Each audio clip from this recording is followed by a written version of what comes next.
तो इसमें लगभग सारे क्वेश्चन है ना, पिछले दो पेपर जो हुए ना उसके क्वेश्चन नहीं है इसमें।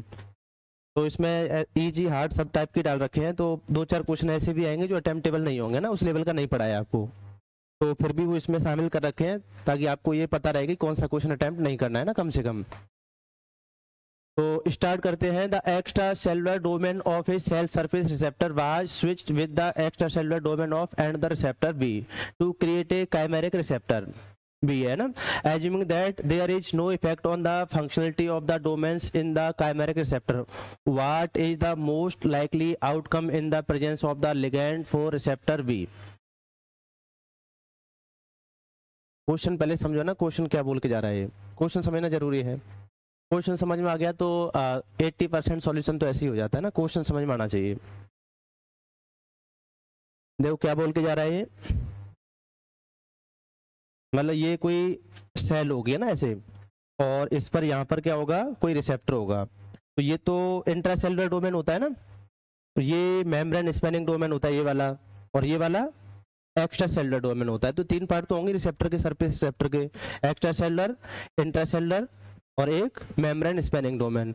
और इसको हम ट्रांस मेम्ब्रेन भी बोल देते हैं ना, TMD डोमेन आपने पढ़ा होगा ना, ट्रांस मेम्ब्रेन डोमेन, तो वो भी बोल सकते हैं इसको। तो ये क्या बोल के जा रहा है, the extra cellular domain of a cell surface receptor A, मान लो ये कोई रिसेप्टर ए है ना, अच्छा, was switched with the extra cellular domain of another receptor B to create a chimeric receptor. ये कोई रिसेप्टर बी था मान लो है ना, ये कोई बी रिसेप्टर था। अब इसमें किया क्या गया है, इसको स्विच किया गया किससे, extra cellular domain of another receptor to create a chimeric receptor B A. इसका मतलब जो बी है इसका ये जो एक्स्ट्रा सेलुलर पार्ट है वो कहां पर लगा दिया, यहां पर लगा दिया। देखो यही तो बोल के जा रहा है, was switched with the extra cellular domain of and the receptor B to create a chimeric receptor B A. इसका मतलब हमने एक नया रिसेप्टर बनाया जिसमें कुछ पार्ट बी का होगा और कुछ पार्ट ए का होगा। तो एक्स्ट्रा सेलुलर डोमेन जो है बी का लिया है और कहां पर लगा दिया है, ए के ऊपर लगा दिया ना, यही तो बोल के जा रहा है, वो ए का चेंज किया है। तो कुल मिला के अपने पास में जो रिसेप्टर होगा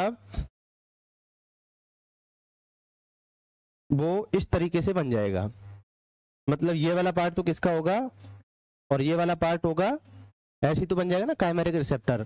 अब आपको पता है जब भी कोई लिगेंड आगे बाइंड करेगा तो एक्स्ट्रा सेलुलर डोमेन में बाइंड करता है, उसकी वजह से उसके इंटरनल पार्ट में कुछ चेंजमेंट होता है जिसकी वजह से आगे सिग्नलिंग चलती है।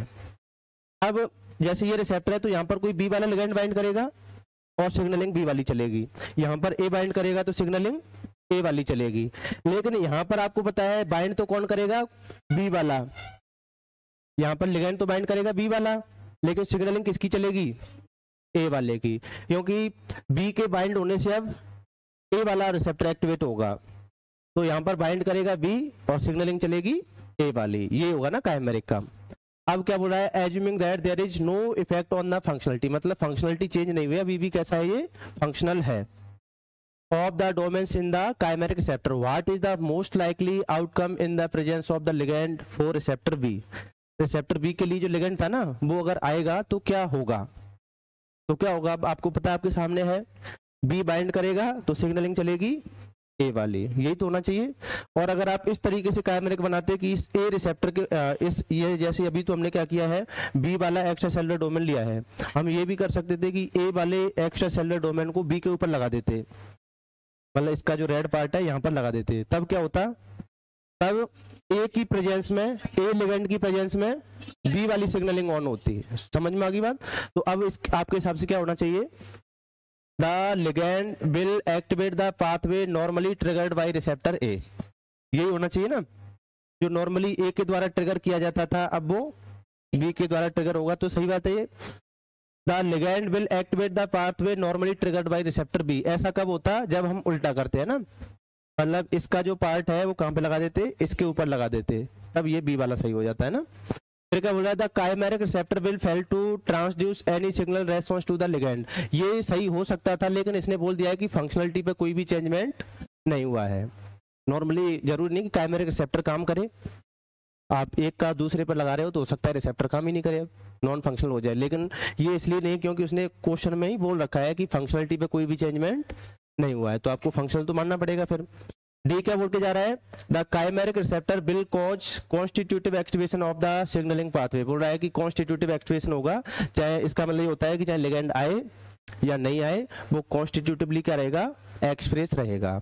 ये किस केस में हो सकता है, जैसे मान लो आपने कोई काइमेरिक रिसेप्टर बनाया और उसकी वजह से उसकी जो जीईएफ एक्टिविटी वगैरह है या टायरोसिन काइनेज वाली एक्टिविटी है वो परमानेंट एक्टिव रह जाए, तो फिर क्या होगा उस केस में, कॉन्स्टिट्यूटिवली एक्सप्रेशन होगा ना उस केस में। लेकिन ऐसा कुछ नहीं है इसमें, इसमें क्या होगा, लिगेंड चाहिए, या तो ए चाहिए या फिर बी चाहिए। लेकिन इस काइमेरिक के केस में कौन चाहिए, बी लिगेंड चाहिए, क्योंकि ए के लिए तो वो बाइंडिंग साइट है ही नहीं है।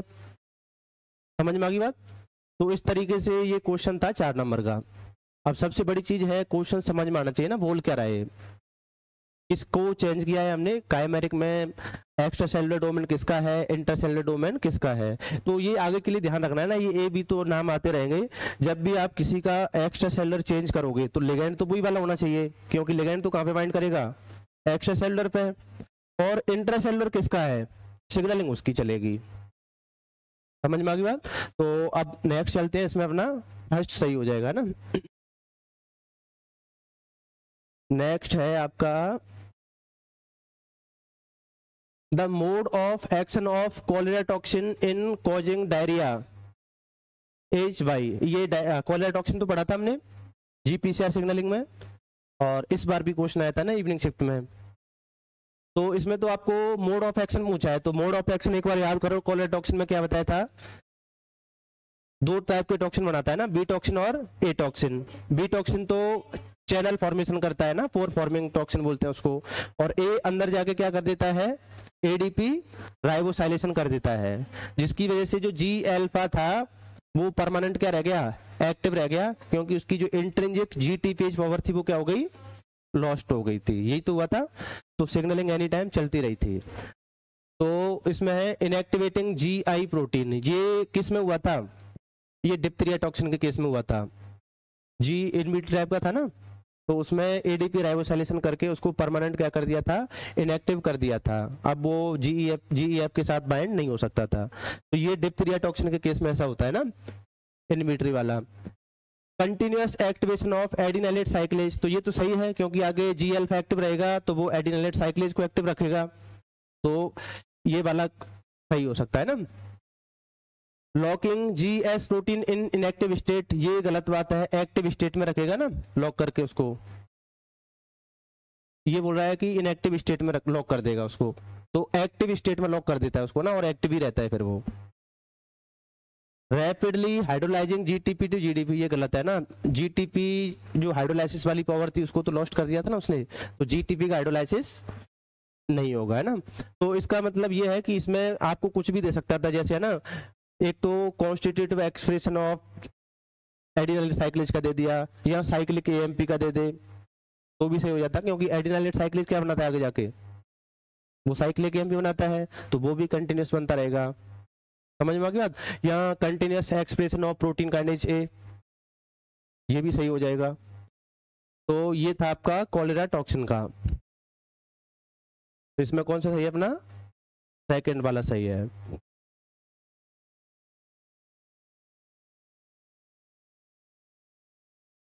देखो ये 4 नंबर का क्वेश्चन था, the cycling of monomeric G protein such as Ras. Ras नाम तो सुना होगा ना आपने, कौन सी सिग्नलिंग में आया था काम, आरटी के पाथवे में आया था ना, सॉस रास राफ वाला, ठीक है। Between active and inactive state is aided by accessory proteins that bind to the G proteins, regulates its activity. These accessory proteins include GTPase activating protein, GAPs and guanine nucleotide exchange factor। तो आपको पता है कोई सी भी चाहे रास हो चाहे राफ हो, तो उसके लिए 2 प्रोटीन आती है ना। अगर GTP को GDP में चेंज करना हो तब तो आती है आपकी TPase, और अगर इसको वापस से इसमें चेंज करना हो तो आती है, ये आपको पता है ना ऑलरेडी, यही बात बोल के जा रहा है, ठीक है। और इसको एक्टिवेट करने के लिए कौन आता है, GTPase एक्टिवेटिंग प्रोटीन। फिर जाके ये GTP का क्या करवा देता है, हाइड्रोलाइसिस करवा देता है, ठीक है। The following conditions refer to different state of GAP and GEF proteins।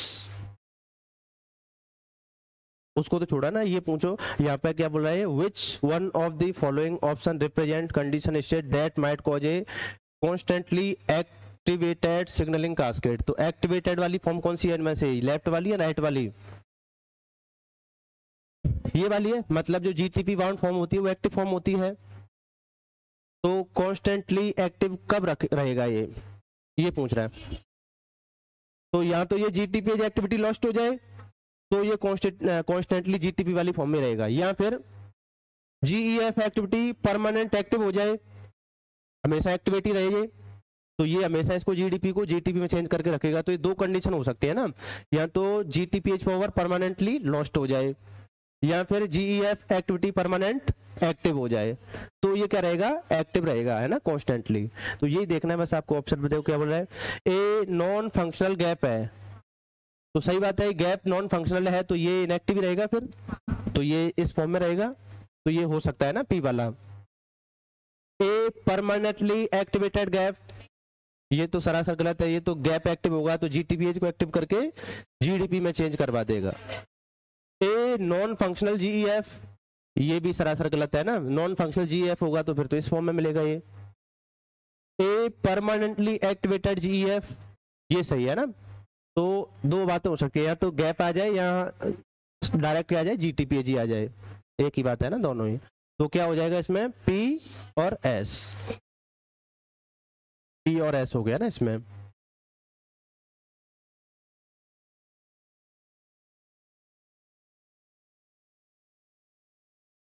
हाँ, अब क्या बोल के जा रहा है, in the context of signalling the enzyme protein kinase C. Protein kinase C नाम सुना होगा ना, कौन एक्टिवेट करता था इसको,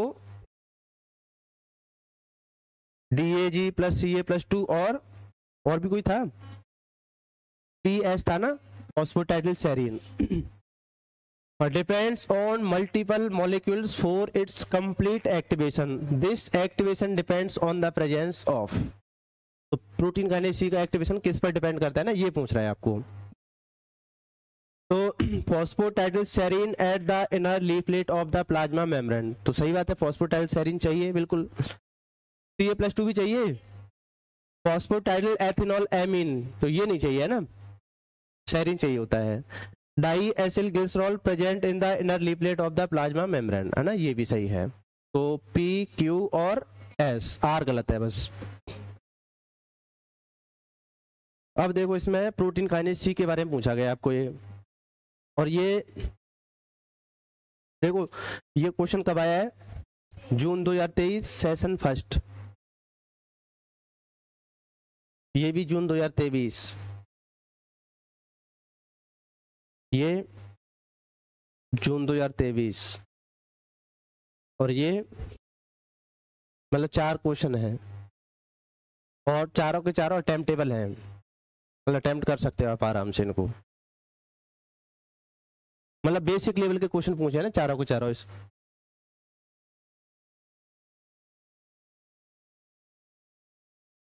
ये आपको करना नहीं है, इसलिए नहीं करना है क्योंकि इसमें थोड़ा सा डीपली पूछ लिया है, मतलब जैसे आपको मैंने रास राफ मैक मैप पढ़ा दिया है ना, अब इसमें आगे इसने मैक का भी क्या कर दिया है, आगे कैटेगराइजेशन कर दिया ना, वहां से पूछा है, तो ये मैंने आपको नहीं पढ़ाया था इतना, तो आपको नहीं करना है ना ये वाला।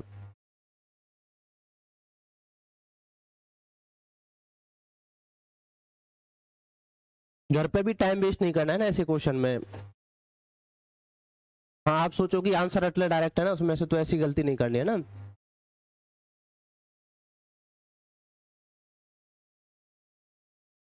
इन the context of protein import in the nucleus, which molecule is responsible for releasing the cargo from the importing receptor? Nucleus के लिए पूछा है, तो कौन आता है न्यूक्लियस इंपोर्ट, उसमें इंपोर्ट एक्सपोर्ट में रैन प्रोटीन आती है ना, तो बस यही पूछा है आपको। ये भी कब आया देखो, उसी सेशन में आया ये भी, मतलब बिल्कुल बेसिक लेवल का क्वेश्चन पूछा है,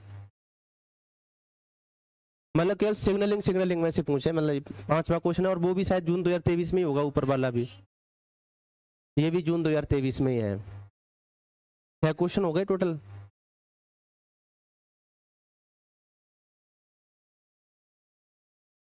और ये कब का है?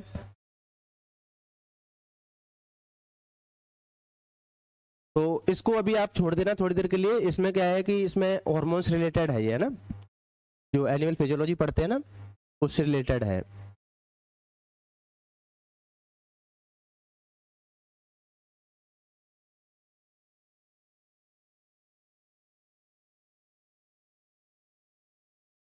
ये देखो,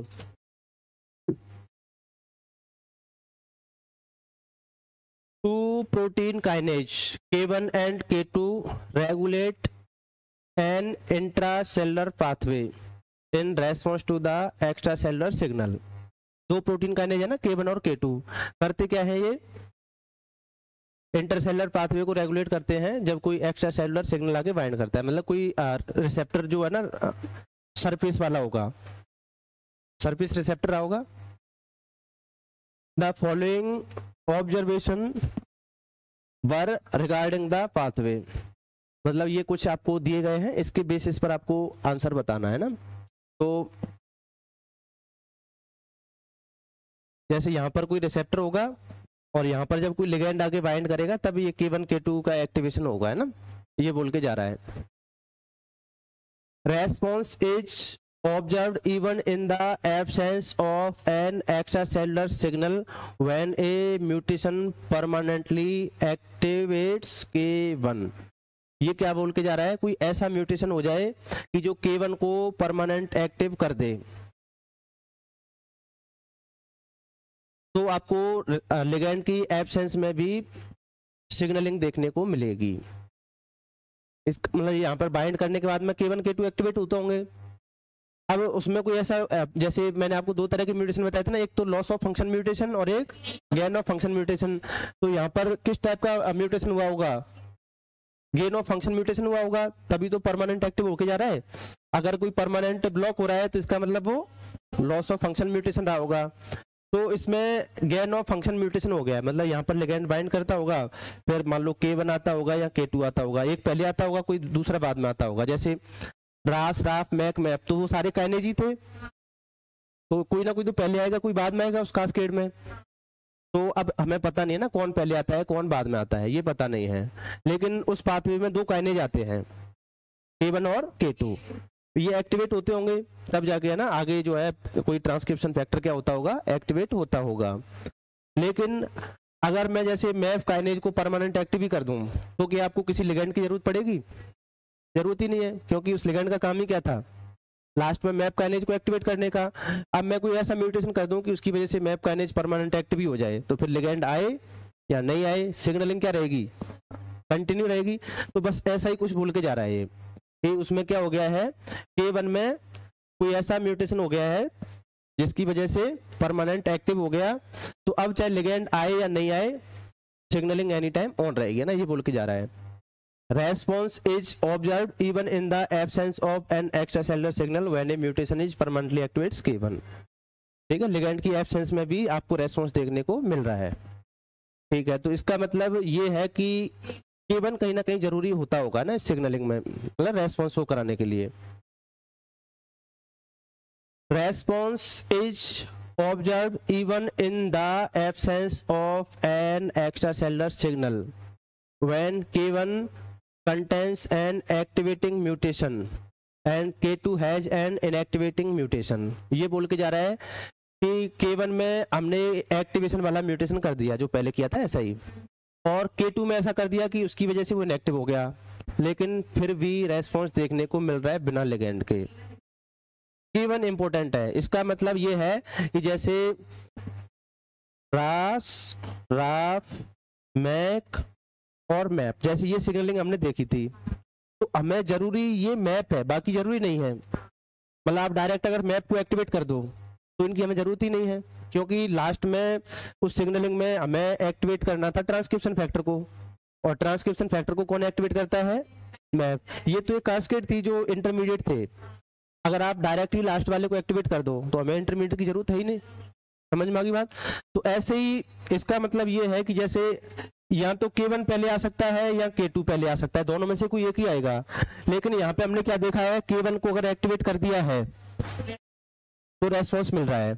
अब चाहे भले K2 में म्यूटेशन कर दिया होगा आपने, इसका मतलब K1 बाद में आता होगा, पहले आता होगा? K1 बाद में आता होगा।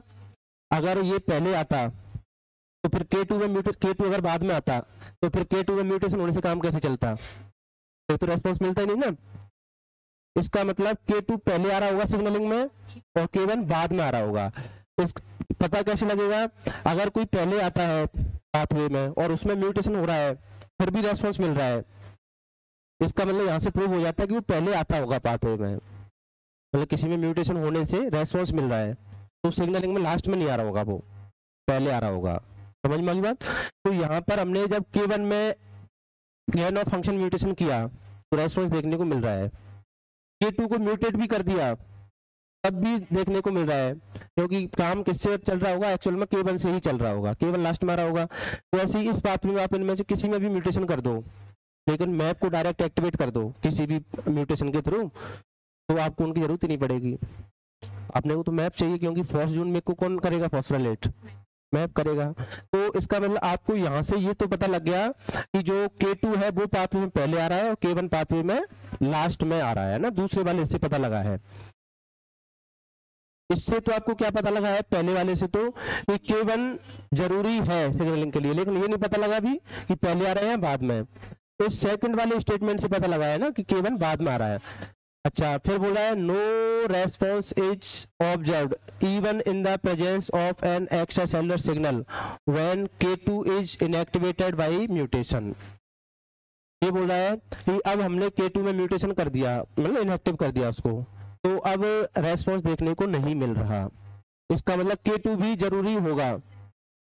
इसका मतलब K2, क्योंकि अब हमने K1 को एक्टिवेट नहीं किया है, K1 की बात नहीं किया इसने, इस बार हमने क्या किया है? केवल K2 को इनएक्टिव कर दिया है, तो अब लिगेंड की एब्सेंस में रेस्पॉन्स देखने को नहीं मिला। इसका मतलब K2 भी जरूरी होगा। K2 ही K1 को एक्टिवेट वगैरह कुछ करता होगा। यहाँ पे तो हमने क्या किया? K2 को म्यूटेट करके K1 को डायरेक्ट एक्टिवेट कर दिया है। इसमें K1 को हमने एक्टिवेट नहीं किया है, केवल K2 को क्या कर दिया? म्यूटेट कर दिया। तो अब सिग्नलिंग देखने को नहीं मिल रही, रेस्पॉन्स नहीं मिल रहा। इसका मतलब K2 भी पाथवे में कहीं ना कहीं जरूरी होगा। जैसे कि आप इस पाथवे में मैप को म्यूटेट कर दो तो क्या मैप एक्टिवेट हो जाएगा? नहीं होगा लिगेंड की एब्सेंस में। अगर मैं इसमें गेन ऑफ फंक्शन म्यूटेशन कर देता फिर मैप को इनएक्टिव कर देता तो तब तो रेस्पॉन्स मिलता, लेकिन यहाँ पर हमने मैप को एक्टिवेट किया नहीं है, मैप को म्यूटेट कर दिया, तो इसका मतलब रेस्पॉन्स देखने को नहीं मिलेगा। इसका मतलब ये जो मैक है ये भी पाथवे में जरूरी है, ऐसे ही K2 भी पाथवे में कहीं ना कहीं जरूरी होगा। अच्छा, फिर क्या बोल रहा है? Response is observed even in the absence of an extra cellular signal when both kinase are activated by mutations. जब दोनों को एक्टिवेट कर दिया तब भी देखने को मिला। इसका मतलब दोनों ही कहीं ना कहीं जरूरी है। तो ये हो जाएगा K2 कहीं ना कहीं K1 को एक्टिवेट कर रहा होगा। अब देखो इसमें फेरबदल क्या कर सकता है, जरूरी नहीं कि K2 एक्टिवेट ही कर रहा हो, K2 ब्लॉक भी कर सकता है। उसका पता कैसे लगता है? अगर K2 में हम म्यूटेशन कर रहे हैं और उस K1 काम कर रहा है तो इसका मतलब ये होगा कि K2 K1 को ब्लॉक करता होगा। जैसे मान लो अगर K2 ब्लॉक करता K1 को, तो इस केस में क्या होता? आप K2 में म्यूटेशन करते तो K1 एक्टिवेट होता, क्योंकि जब ये खुद काम नहीं करता तो इसको ब्लॉक नहीं कर पाता, तो ये एक्टिवेट रहता। लेकिन यहाँ पर तो K2 के ब्लॉक होने से K1 काम नहीं कर रहा, इसका मतलब ये इसको एक्टिवेट करता होगा। समझ में आ गई बात? तो ये कैसे पता करोगे ये एक्टिवेट करता है ब्लॉक करता है? तो ये यहाँ से पता लगेगा कि K2 के ब्लॉक होने से वो एक्टिवेट हो रहा है या ब्लॉक हो रहा है। तो K2 के ब्लॉक होने से वो एक्टिवेट नहीं हो पा रहा है, इसका मतलब K2 उसको एक्टिवेट करता होगा। समझ में आ गया? तो ये फेरबदल कर सकता है ना आगे, जैसे इसमें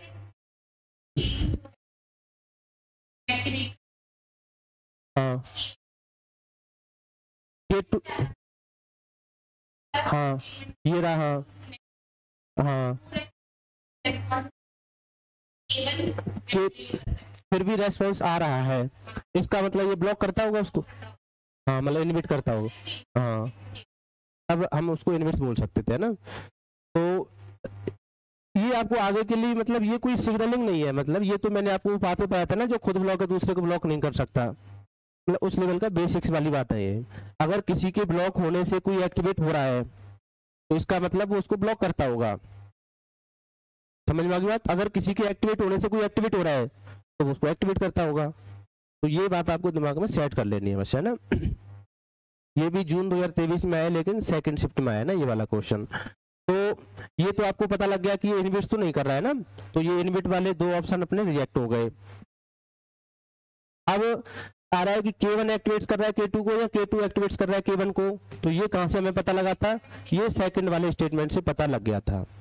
जो भी पाथवे में लास्ट में आएगा उसका एक्टिवेट होना जरूरी है ना रेस्पॉन्स के लिए। आप इंटरमीडिएट में म्यूटेशन कर सकते हो, कोई दिक्कत नहीं है, तो लास्ट में आएगा वो जरूरी है ना। तो अपना आंसर क्या हो जाएगा इसमें, K2 एक्टिवेट्स K1।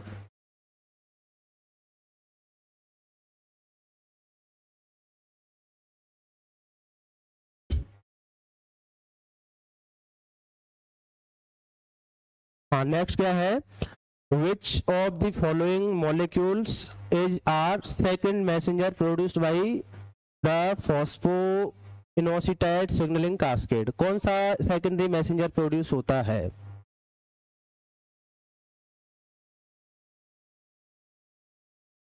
देखो, एक तो फॉस्फोइनोसिटाइड है ना, तो उससे 3 बताए थे आपको, मतलब ये PIP2 की बात कर रहा है। तो एक तो बताया था IP3, एक DAG और एक PIP3, 3 बनते हैं ना उससे। तो IP3 दिया है कहीं इसमें,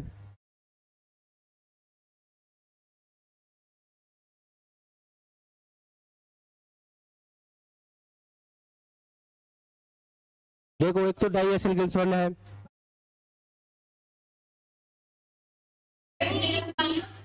ये रहा इनोसिटल 145 triphosphate,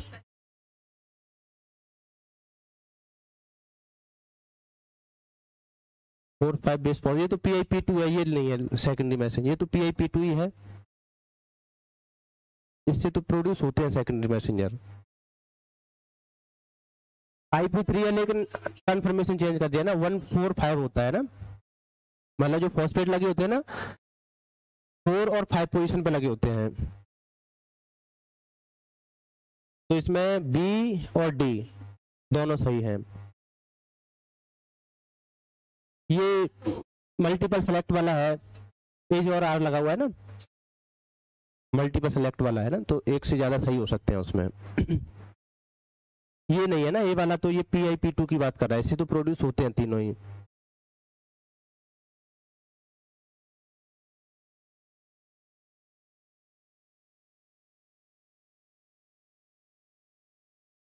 The signal transduction pathway involved in glycogen metabolism triggered in the liver by the hormone epinephrine involves the following steps। Glycogen metabolism से रिलेटेड है, तो अब ये किसी से रिलेटेड हो, आपको जो GPCR रिसेप्टर है ना उसका बिल्कुल बेसिक पूछा गया, यहाँ पर जरूरी नहीं ग्लाइकोजन ही हो, कोई सा भी हो, बिल्कुल आपको बेसिक बातें पूछी गई है। आपको सीक्वेंस पूछा गया है इवेंट्स का, तो देखो कोई सा भी लिगेंड हो सबसे पहले बाइंड करेगा, उसकी वजह से रिसेप्टर का कंफर्मेशन चेंज होगा और जो उसकी GEF एक्टिविटी है वो एक्सपोज होगी। फिर जो G अल्फा है उसका GDP GTP में चेंज होता है। फिर उसके बाद में जो आपका इफेक्टर होता है ना वो एक्टिवेट होता है। फिर सेकेंडरी मैसेंजर का प्रोडक्शन होता है, फिर कुछ इंटरमीडिएट्स बनते हैं लास्ट में, और सबसे लास्ट में कौन एक्टिवेट होगा, ट्रांसक्रिप्शन फैक्टर। तो इससे रिलेटेड कुछ देख लो आप। देखो, activation of G protein by the activated receptor, तो ये होगा, लेकिन इससे पहले अगर लिगेंड की बाइंडिंग दे रखी है तो वो इससे भी पहले आ जाएगा, समझ में आ गया। अब लिगेंड की बाइंडिंग अच्छा, प्रोटीन काइनेज A एक्टिवेशन, तो ये तो सबसे लास्ट में आएगा लगभग, ये प्रोटीन काइनेज आपका ना, ये लास्ट में फिर ट्रांसक्रिप्शन फैक्टर को क्या करेगा, एक्टिवेट करेगा। सेकेंडरी मैसेंजर जनरेशन, तो ये इन दोनों में तो आपको पता लग गया, देखो ये पहले आएगा, इसके बाद में ये आएगा और इसके बाद में ये आएगा ना, मतलब ए सी और बी ऐसे तो आएगा।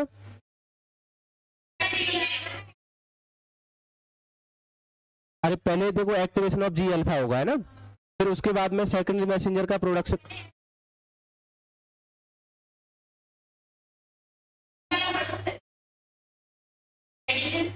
और मैं इन तीनों की बात कर रहा हूँ, डी वाला तो पढ़ाई नहीं ना मैं इन तीनों में बात कर रहा हूँ, तीनों में अगर मतलब पहले ये आएगा ए वाला, फिर उसके बाद में ये आएगा, फिर लास्ट में ये आएगा है ना तीनों में। फिर ये डी वाला देखो ना, एडिनिलेट साइक्लेज एक्टिवेशन, मतलब ये इफेक्टर आ गया, तो इफेक्टर जो है एक्टिवेट होगा तभी तो सेकेंडरी मैसेंजर बनेगा। तो अब देखो सबसे पहले तो इसमें अगर लिगेंड की बाइंडिंग तो देनी रखी है, अगर वो होता तो सबसे पहले आता, तो पहले इसमें क्या आ जाएगा, ए आ जाएगा है ना। तो ये जी अल्फा एक्टिवेट हो गया, फिर ये किसको एक्टिवेट करेगा, इफेक्टर को। अब इफेक्टर कौन सा है अपना, एडिनिलेट साइक्लेज, तो ए के बाद में आएगा डी, फिर सेकेंडरी मैसेंजर का प्रोडक्शन होगा तो आ जाएगा सी, और फिर सेकेंडरी मैसेंजर लास्ट में जाके प्रोटीन काइनेज एबीसी किसी को भी एक्टिवेट करेगा, तो बी। ये 4 नंबर में पूछा गया है क्वेश्चन। अब इसमें कोई सा भी नाम दे दे, यहाँ पे जीपीसीआर सिग्नलिंग का बिल्कुल बेसिक्स पूछा गया है, इसमें सीक्वेंस पूछा गया इवेंट्स का। अब इसके लिए कोई डीप में पढ़ने की जरूरत नहीं है, लेकिन कई बार क्या हो जाता है कि आप लोग ऐसे कंफ्यूज हो जाते हो कि ये ग्लाइकोजन मेटाबॉलिज्म वाला तो हमने पढ़ा ही नहीं था, ऐसा हो जाता है ना कंफ्यूजन। तो बेसिक बातें तो बिल्कुल सेम रहनी है ना, चाहे कोई सा भी लिगेंड हो, कोई सा भी रिसेप्टर हो, तो बेसिक बात है ना 4-5 पॉइंट, जैसे सबसे पहले लिगेंड की बाइंडिंग, रिसेप्टर का एक्टिवेशन, फिर उसके बाद में जी प्रोटीन का एक्टिवेशन, फिर उसके बाद में इफेक्टर का एक्टिवेशन और सेकेंडरी मैसेंजर का प्रोडक्शन। यहाँ तक तो सब में कॉमन रहेगा।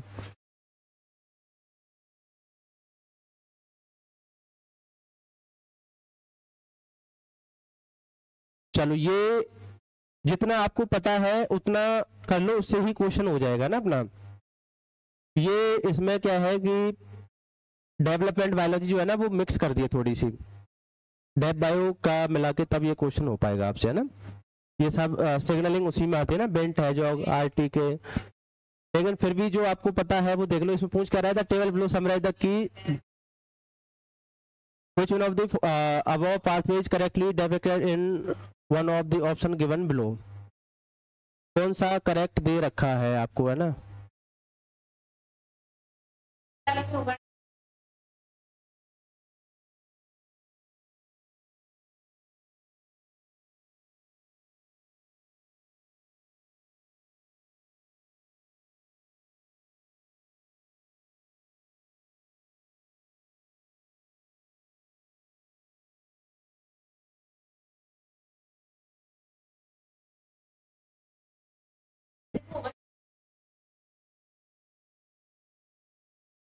सी ऑप्शन आरटी के, तो ये तो मैंने आपको बताया था।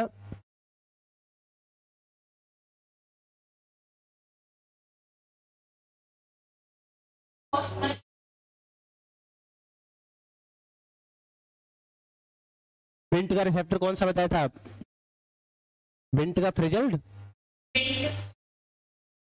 रुको जाओ, पैच, पैच्ड वाला होता है ना, पैच और स्मूदन। तो ये फर्स्ट वाला तो गलत हो गया, ये वाला तो रिसेप्टर ही गलत दे रखा है ना, ये वाला।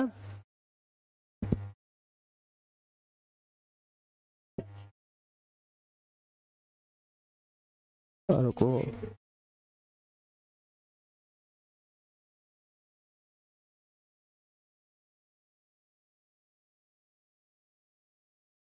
चौक,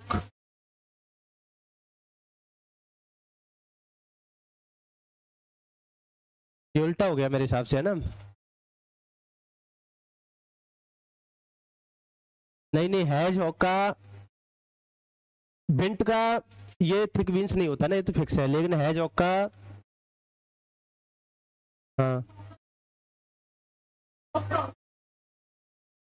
तो ये बिंट वाला ये होना चाहिए ना। और रिजल्ट और आर रिस्पोंडेंट था ना, शायद 2 थे, आर रिस्पोंडेंट है ना।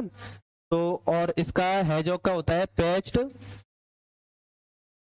स्मूदन है ना, 2 होते हैं, और इसमें आर रिस्पोंडेंट होता है ना। तो ये दोनों तो गलत हो गए ना। ये है आरटी के रिसेप्टर टायरोसिन काइनेज, तो इसका है एपिथेलियल ग्रोथ फैक्टर रिसेप्टर। तो ये आपको बताया था कि जितने भी आरटी के हैं सबके लिए जो लिगेंड होता है वो ग्रोथ फैक्टर होता है ना। तो ये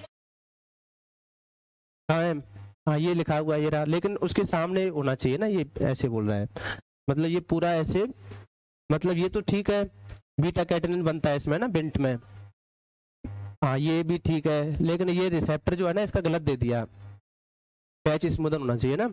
ऐसे ही है जो का क्या होना चाहिए,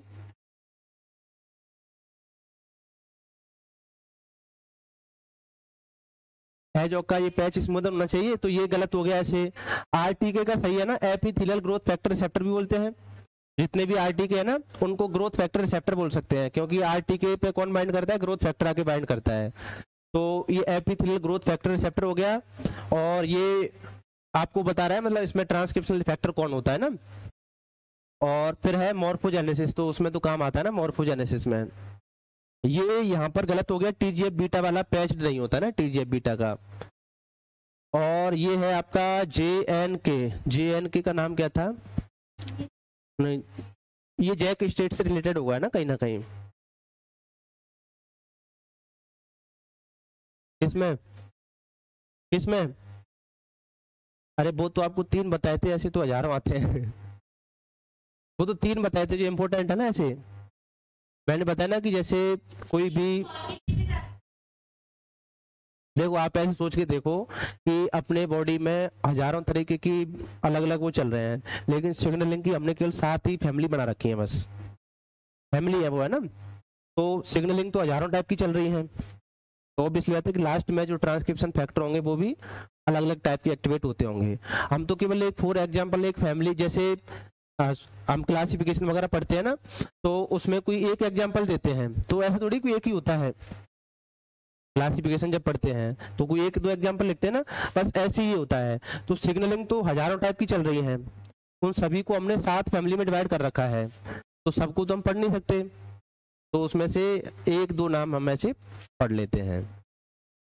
तो इसमें ये अभी आपसे इसलिए नहीं हो रहा है क्योंकि ये जो डेप बायो है ना ये सब उसमें नाम आते हैं ना सारे के सारे, ये तो इसमें ऐसे देखना था इसके सामने वाले चारों सही है क्या, सी, और ये तो गलत है ना, ए वाला बी वाला तो ये तो गलत हो गया, और डी वाला भी गलत हो गया ना, टीजीएफ बीटा का पैच नहीं होता, मतलब ए बी और डी ये 3 तो गलत हो गए सरासर है ना। अब ए इसमें आ रहा है, ए इसमें आ रहा है, बी इसमें आ रहा है ना ऐसे,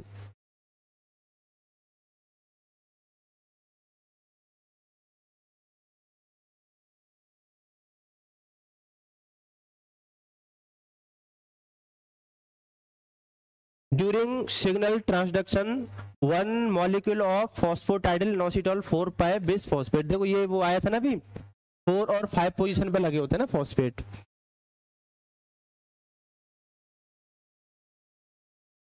तो ये PiP2 की बात कर रहा है अभी है ना, is cleaved into 1 molecule each of inositol triphosphate and diacyl glycerol by the enzyme, कौन से एंजाइम के द्वारा बनेंगे, तो आपको 4 एंजाइम बताए थे PiP2 के ऊपर, 4 नहीं मतलब 5 एंजाइम काम करते हैं, देखो फॉस्फोलाइपेज A1 A2 C और D, और कौन करता है, बस ये बताए थे, एक PI3 काइनेज और बताया था, PI3 काइनेज जो PiP2 को P3 में चेंज कर देता है, मतलब एक फॉस्फेट और लगा देता है ना उसके ऊपर, तो 5 एंजाइम बताए थे ना टोटल जो उसके ऊपर काम करते हैं। तो PiP2 से आपको बनाना है IP3 और DAG, तो उसके लिए क्या लेके आए थे हम, GPCR PLC बातें पढ़ा था ना, तो फॉस्फोलाइपेज C, तो फॉस्फोलाइपेज C तो करता है ना, और फॉस्फोलाइपेज D आ जाता है, तो वो क्या बना देता है, D क्या बनाता है, फॉस्फोलाइपेज D क्या बनाता है, अगर फॉस्फोलाइपेज D आ जाए मान लो तो वो क्या बनाएगा,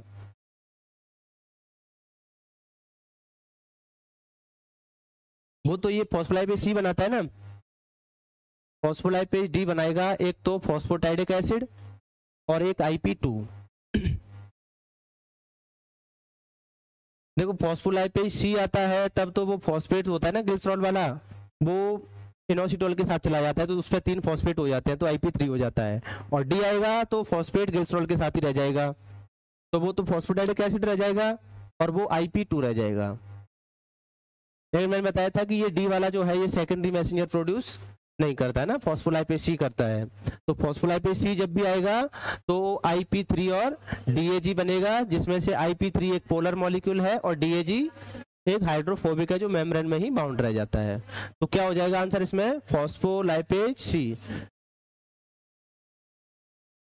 तो देखो मिलते जुलते नामों से सावधान रहना है, लिपोलाइज सी, फॉस्फोडाइएस्ट्रेज सी, फॉस्फेटेज सी। कई बार क्या है कि अपने को सी शुरुआत में दिख गया, अपन कर देते हैं हो गया सी, है ना शुरुआत और सब में लिख रखा है सी, तो हम लास्ट तक पहुंचते नहीं, कई बार है ना ऐसा हो जाता है।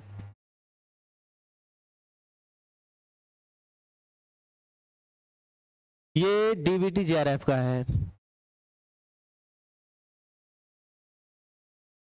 चलो नेक्स्ट क्या बोल के जा रहा है ये, localized increase in the cytosolic level of free Ca+2 are critical to its function as second messenger. कालमोडिलिन, ये नाम सुना होगा ना, कालमोडिलिन। A small cytosolic protein mediates many cellular effects of Ca+2. Which of the following is not correct for Ca+2 calmodulin interaction? कौन सा सही नहीं है? नॉट करेक्ट पूछा गया, नॉट करेक्ट पूछा गया है ना। तो each calmodulin molecules bind 6 Ca+2 ion in cooperative fashion. तो ये तो आपको पता है गलत है, 4 बाइंड करते हैं ना, तो ये गलत हो गया। Binding of Ca+2 cause calmodulin to undergo a conformational change leading to activate calmodulin. तो ये तो सही बात है, कालमोडिलिन एक्टिव होता है ना Ca+2 के बाइंड करने से। Since binding of Ca+2 is cooperative, cooperative का मतलब जानते हो ना, एक अगर बाइंड कर जाए तो दूसरे की एफिनिटी को बढ़ा दे वो, जैसे कि हीमोग्लोबिन के साथ में ऑक्सीजन बाइंड करते हैं ना। A small change in the level of cytosolic Ca+2 level leads to a large change in the level of active कालमोडिलिन। सही बात है, मतलब Ca+2 में अगर छोटा सा चेंजमेंट होता है तो उसकी वजह से बड़ा चेंजमेंट हो जाता है कालमोडिलिन के एक्टिव लेवल में, है ना। अच्छा फिर है one of the many enzymes activated by Ca+2 calmodulin is cyclic AMP phosphodiesterase. याद है, PD को एक्टिवेट किया था, अरे मसल कॉन्ट्रैक्शन रिलैक्सेशन वाला पाथवे पढ़ा था, तो उसमें से ये भी एक एंजाइम था क्या, phosphodiesterase, which degrade cyclic AMP and links Ca+2 and cyclic AMP signalling. तो ये था एक एंजाइम आया था काम में, बोला बहुत सारे एंजाइम को एक्टिवेट करता है, उनमें से एक एंजाइम ये भी है। तो ये मसल कॉन्ट्रैक्शन में आया था, रिलैक्सेशन में आया था, फॉस्फोडाइएस्ट्रेज वाला किस में आया था, फॉस्फोडाइएस्ट्रेज। अगर आपको याद हो तो 2 जगह पर आया था ये फॉस्फोडाइएस्ट्रेज। हाँ नहीं याद है, देखो एक तो बीजन पाथवे में आया था, बीजन पाथवे में आया था, कौन था उसमें वेक्टर, फॉस्फोडाइएस्ट्रेज था उसमें, लेकिन वो साइक्लिक AMP का नहीं था, वो साइक्लिक GMP का था, है ना।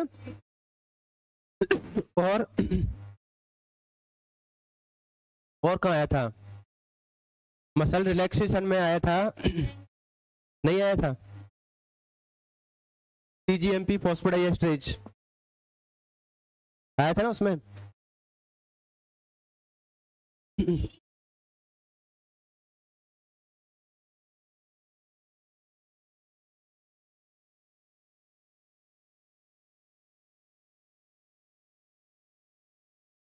और कहीं आया था फॉस्फोडाइएस्ट्रेज,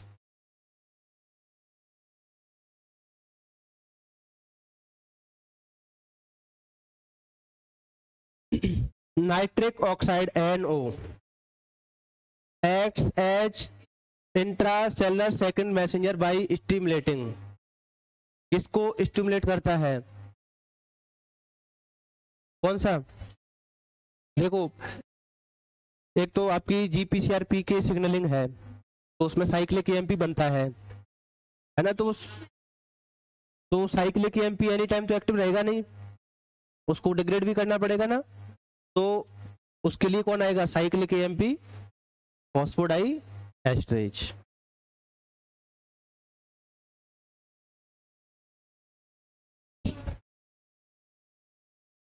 किसको स्टिमुलेट करता है ये, तो आपको टू कंपोनेंट सिग्नलिंग बताई थी ना, मतलब एक सेल में बना था, एक तो थी स्मूथ मसल सेल और एक एंडोथेलियल सेल। तो पहली वाली तो एंडोथेलियल सेल थी, उसमें से बना था, और स्मूथ मसल सेल में जाके ग्वानिलेट साइक्लेज जो था उस पर बाइंड किया था ना ये, और क्या बनवाया था इसने, और प्रोटीन काइनेज जी को एक्टिवेट करवाया था, और वहां पर आया था प्रोटीन साइक्लिक जीएमपी फॉस्फोडाई एस्ट्रेज, उसको डिग्रेड करने के लिए। तो इसमें क्या हो जाएगा आपका ग्वानिलिन साइक्लेज।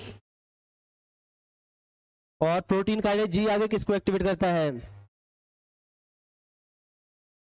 एमएलसी फॉस्फेटेज को, है ना। अच्छा नेक्स्ट देखो, ये क्या बोल के जा रहा है, although majority of ji protein coupled receptor, है ना, जीपीसीआर के बारे में बात कर रहा है ये, एक्ट थ्रू एडिनाइलिल साइक्लेज, एसी के थ्रू काम करता है ना, ऐसे बोल के जा रहा है ये तो आपको पता है एसी के थ्रू काम करता है। Many of them GPCR exert their effect by activating the plasma membrane bound enzyme phospholipase C.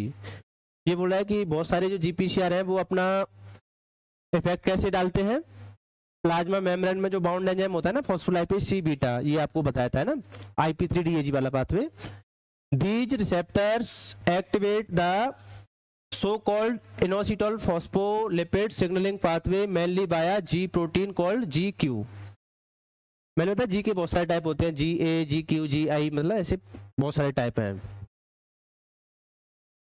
which activates PLC beta in much the same way that GS activate adenylate cyclase. Mentioned below are some of the steps with the functional characteristics of inositol phospholipids signaling pathway. One of which not correct, select the incorrect option. Incorrect बताना है आपको, है ना। तो first वाले में क्या बोल के जा रहा है, PLC beta act on phosphatidyl inositol 4,5 bis phosphate, मतलब PIP2 के ऊपर काम करता है। यहां तक तो सही बात है, बिल्कुल, है ना। Which is present in the inner half of the plasma membrane lipid bilayer, ये भी सही है, इनर वाली साइड में तो प्रेजेंट रहता है, तो ये भी सही बात है बिल्कुल। Activated PLC beta cleaves the PIP2 to generate two products, inositol 1,4,5 triphosphate and diacyl glycerol, ये भी सही बात है बिल्कुल, है ना। IP3 और DAG बनाता है। IP3 is a small lipid soluble molecule, तो ये तो यही गलत हो गया, लिपिड सॉल्युबल है या पोलर मॉलिक्यूल है, लेकिन उस टाइम पे नहीं दिखता ये एग्जाम हॉल में, समझ में आ गई बात, यही गलत हो गया, स्मॉल पोलर मॉलिक्यूल होता है ना ये।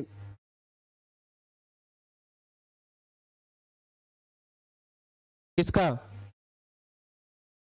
नहीं तो ये तो सेकेंडरी मैसेंजर है ना, सेकेंडरी मैसेंजर तो कैसा भी हो सकता है, जैसे DAG है वो भी सेकेंडरी मैसेंजर था, तो वो था ना, तो ये लिगेंड नहीं है ना, IP3 लिगेंड थोड़ी है, सेकेंडरी मैसेंजर है। सेकेंडरी मैसेंजर तो कैसा भी हो सकता है, इसमें से दो बने थे ना, IP3 एक पोलर है और जबकि वो DAG नॉन पोलर था, ये लिगेंड नहीं है, मतलब ये तो सेकेंडरी मैसेंजर है। तो इससे तो हम रिसेप्टर का पता लगा नहीं सकते हैं ना, रिसेप्टर मतलब सेकेंडरी मैसेंजर क्रिएट हो रहा है तो हम ये बोल सकते हैं कि ये सरफेस रिसेप्टर होगा इसका, लेकिन सेकेंडरी मैसेंजर पोलर भी हो सकता है और नॉन पोलर भी हो सकता है। तो ये यहीं पर गलत हो गया, लिपिड सॉल्युबल मॉलिक्यूल नहीं है। That binds to the IP3 receptor on plasma membrane, ये भी गलत है ना, ये प्लाज्मा मेम्ब्रेन पे बाउंड नहीं करता, ये जो माइटोकॉन्ड्रिया थी ना वो ER थी ना, ER की मेम्ब्रेन पे था इसका receptor. And increasing CA+2 concentration in the cytosol. DAG gets further cleaved to release arachidonic acid. देखो DAG जो होता है ना, ये ग्लिसरॉल होता है, इसमें एक चेन फैटी एसिड की, दूसरी चेन फैटी एसिड की, और यहाँ पर कुछ नहीं होता है ना, TCA पे केवल CH2H होगा बस, ये होता है DAG। अब जो फैटी एसिड की चेन है, इसमें पामिटिक एसिड भी हो सकता है, स्टीयरिक एसिड भी हो सकता है, अरेकिडिक एसिड भी हो सकता है, कुछ भी हो सकता है इसमें ना। तो ये बोल रहा है DAG gets further cleaved to release arachidonic acid. तो DAG को फर्दर क्लीव किया जाता है और उससे क्या बनता है, arachidonic acid, which is used in the synthesis of eicosanoids. ये नाम तो बताया था होगा ना, आइकोसिनोइड्स। और आगे ये प्रोस्टाग्लैंडिन्स के सिंथेसिस में काम आता है ना, इंक्लूडिंग प्रोस्टाग्लैंडिन्स, ये लिखा हुआ है ना। DAG also activates CA+2 dependent protein kinase C और PKC। ये भी सही है, तो सारी बात सही है इसमें ना।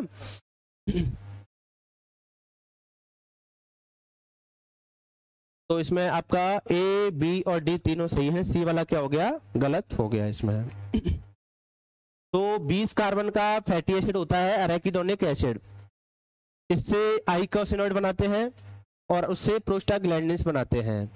और ये आपको बताया था कि प्रोस्टाग्लैंडिन्स का सिंथेसिस करने के लिए एक एंजाइम की जरूरत होती है, साइक्लोऑक्सीजिनेज, जिसको एस्पिरिन जो है वो क्या कर देता है, ब्लॉक कर देता है।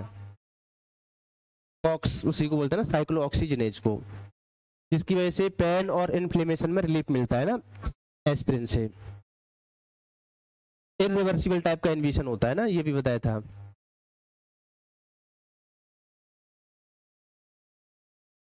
ये आ गया diagram. With reference to the signaling pathway shown above, which one of the following option correctly identifies the intercellular components? देखो ये रिसेप्टर है ना, आपको दिख रहा है, ये लिगैंड आके बाइंड हुआ है, ये फॉस्फोराइलेशन हुआ है, फिर ये कोई A आया है, ये B है, फिर इसने C को एक्टिवेट किया है, फिर ये डीएक्टिवेट हुआ है, फिर ये सेल का प्रोलिफरेशन हुआ है आगे, ये बोल के जा रहा है ये।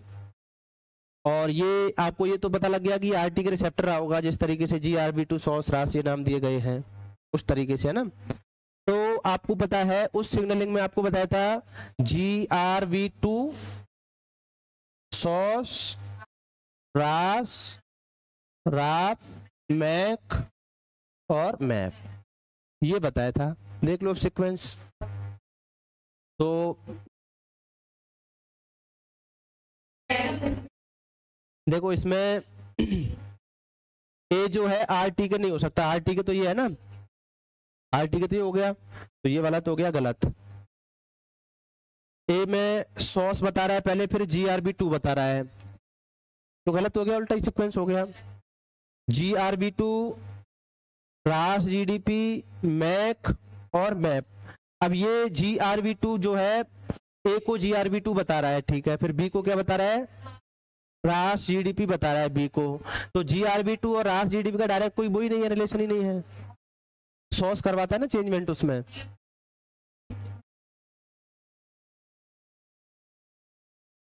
और ये हो गया। अगर देखो केवल सीक्वेंस पूछता ना, तो सीक्वेंस ये सही हो सकता था है ना, सीक्वेंस तो सही था, सीक्वेंस में नाम काट सकता है ना, सीक्वेंस पूछता केवल तो इवेंट्स का, लेकिन इसने क्या है कि नाम दिया है इनका है ना। तो आपको पता है कि GRB और रास GDP कोई डायरेक्ट कांटेक्ट नहीं होता, सॉस आता है ना इंटरमीडिएट बीच में, और केवल सीक्वेंस पूछता है कि इवेंट्स का क्या सीक्वेंस होगा, तो ये सही हो सकता था। फिर बीच में एक आध नाम काटने का अधिकार है, वो उल्टा सीधा नहीं लिख सकता, बस नाम गायब कर सकता है ना बीच में से एक आध। डी वाला जैसे RT के सॉस रास GDP और ER के सही है सीक्वेंस, ये उसमें भी यही रहता है ना सीक्वेंस, लेकिन उस केस में ये ऐसे नामकरण नहीं करके देता ना ABCD।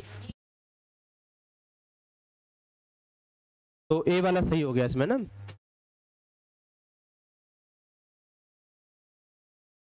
चलो नेक्स्ट क्या बोल के जा रहा है ये,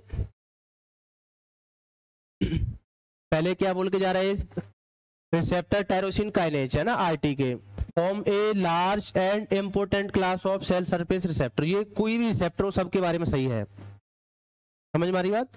कोई सा भी सेल सरफेस रिसेप्टर हो सभी लार्ज क्लास है और सभी इंपॉर्टेंट होते हैं, तो सबके बारे में सही है ना ये वाली बात। तो whose ligands are soluble or membrane bound protein or peptide hormones, which of the following statement is incorrect। Incorrect बताना है आपको। तो क्या बोल के जा रहा है, ऑल RTKR, ये गलत होना चाहिए मेरे हिसाब से, वैसे ऑल आ रहा है all. All RTKs are transmembrane protein with extracellular ligand binding site and cytosolic domain। ठीक है, मतलब हो सकता है गलत ऑल की वजह से, है ना।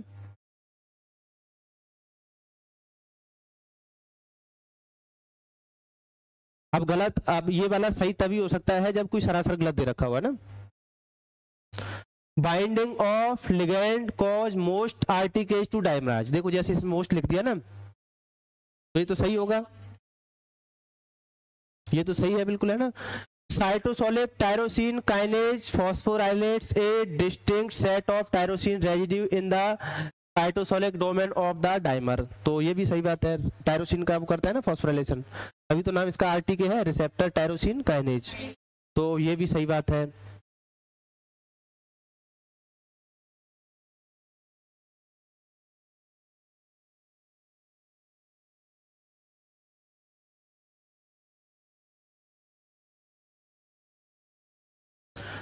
अडाप्टर प्रोटीन्स डी वाला,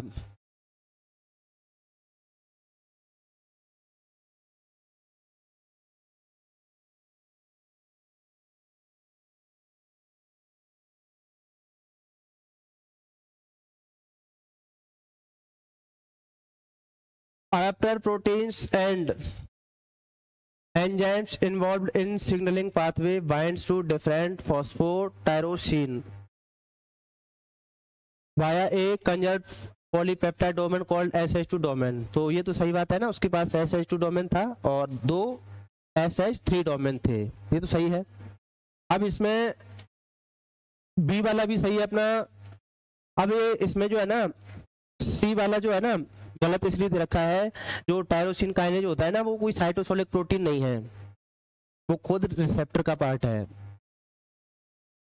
टायरोसिन काइनेज जो बोलते हैं ना RTK, तो कोई साइटोसोलिक प्रोटीन थोड़ी है, वो खुद रिसेप्टर का ही पार्ट है,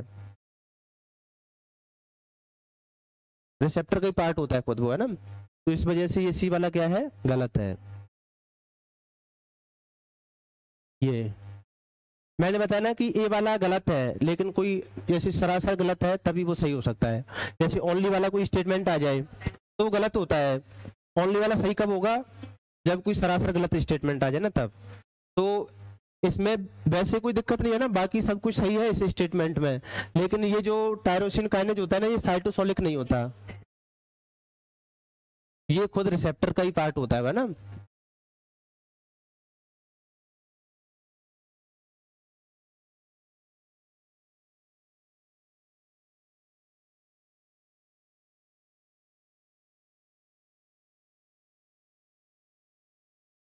Which one of the following signaling molecule is not a protein or peptide? कौन सा प्रोटीन और पेप्टाइड नहीं है? Transforming growth factor alpha, erythropoietin, granulocyte colony stimulating factor, ये सारे ग्रोथ फैक्टर है ना। ग्रोथ फैक्टर सारे के सारे लगभग प्रोटीन से बने होते हैं। ये इसकी मैंने आपको कहीं ना कहीं स्ट्रक्चर भी बताई होगी, एपिनेफ्रिन की और नॉर एपिनेफ्रिन की बताई होगी कहीं ना कहीं, चाहे तो अमाइनो एसिड पढ़ाए होंगे जब बताई होगी, या फिर एनिमल फिजियोलॉजी में जब एपिनेफ्रिन पढ़ाया होगा तब बताई होगी। एपिनेफ्रिन और नॉर एपिनेफ्रिन दोनों ही टायरोसिन से बने होते हैं, और ये और इसके साथ में बताया होगा आपको कैटेकोलैमिन्स। एपिनेफ्रिन का नाम आया तो टायरोसिन के आगे आया होगा ना, मतलब ये सिंगल अमाइनो एसिड से ड्राइव्ड है ना ये वाला। तो सिंगल अमाइनो एसिड वाले को पेप्टाइड और प्रोटीन नहीं बोलते ना, सिंगल वाले को। तो ये टायरोसिन से ही बनते हैं ना। एक तो आपका एपिनेफ्रिन हो गया, नॉर एपिनेफ्रिन हो गया, कैटेकोल एमिन्स हो गया, ये बनते हैं ना। और आपका डोपा बताया होगा ना, डोपा भी बताया होगा ना, डाईऑक्सोफेनिल एलानिन, वो भी इसी का डेरिवेटिव होता है ना, सब टायरोसिन से बनते हैं। तो जितने भी ग्रोथ फैक्टर होते हैं वो तो मोस्टली अमाइनो एसिड, मतलब जो एक ऑलिगोपेप्टाइड या पेप्टाइड होता है ना, उसके डेरिवेटिव हैं। और एपिनेफ्रिन आ जाए, नॉर एपिनेफ्रिन आ जाए, सेरोटोनिन आ जाए, हिस्टामिन आ जाए, ये सिंगल अमाइनो एसिड के डेरिवेटिव हैं। सेरोटोनिन किससे बनता है? सेरोटोनिन ट्रिप्टोफैन से, हिस्टामिन हिस्टिडीन से, और ऑक्सिन ट्रिप्टोफैन से।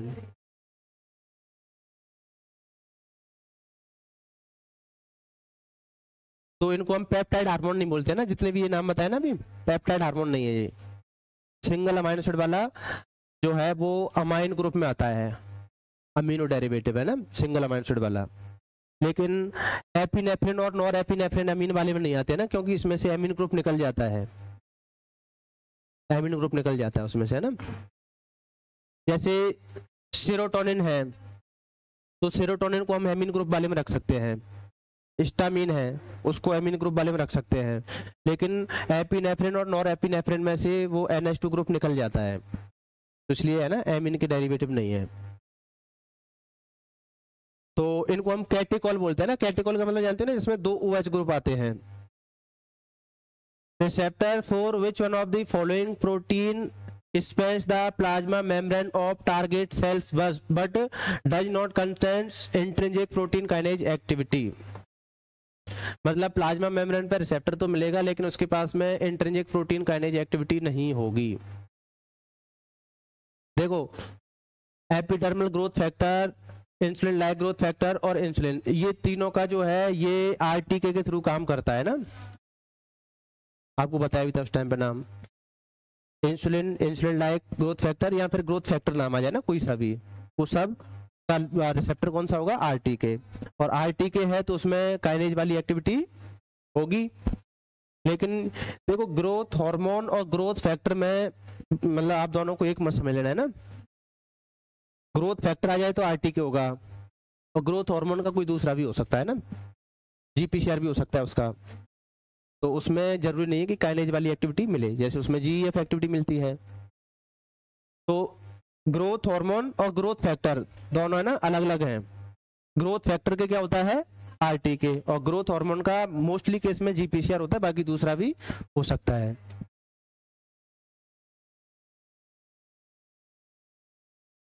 अच्छा देखो, ये नाम आ जाए IGF, हाँ, और एक आ जाए GF। क्या डिफरेंस है चेतना दोनों में?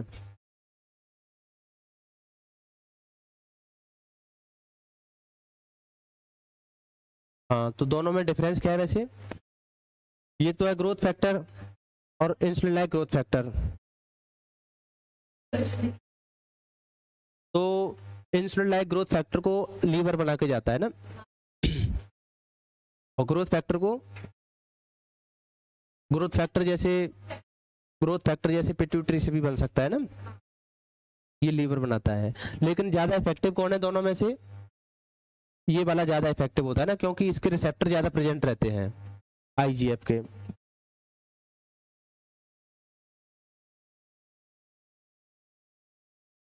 देखो, ये 4 नंबर में आ गया। जो आपको पता हो उसको मैच कर लो इसमें से। Hormones acts by producing activating a variety of effectors intracellularly. Below are given a variety of effectors in column X and hormones in column Y। आप चाहो तो इसको उसमें नोट्स में ऐड भी कर सकते हो ना।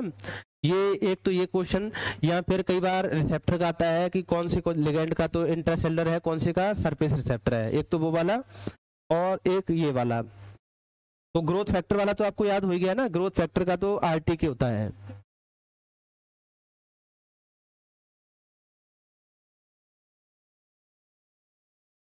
कोई जरूरी नहीं, रिसेप्टर काइनेज जैक स्टेट भी आ सकता है।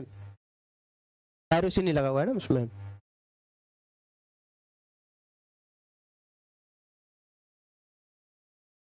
कौन सा सही है ना, ये पूछ रहा है।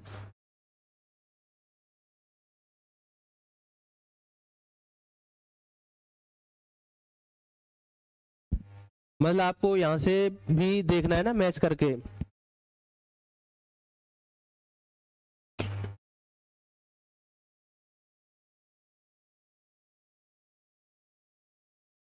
ये तो चलो मिल गया ना, insulin like growth factor, IGF-1। अब इसी से मैच हो जाएगा वैसे तो, एक में ही दे रखा है ना, सी में ही दे रखा है बस, आर दे रखा है इसमें फिर 4 में।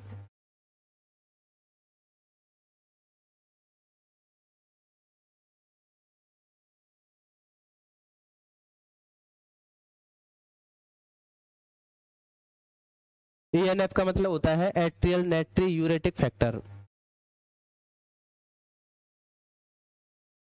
ये बताया था कि ANF आपको कहीं ना कहीं, ANF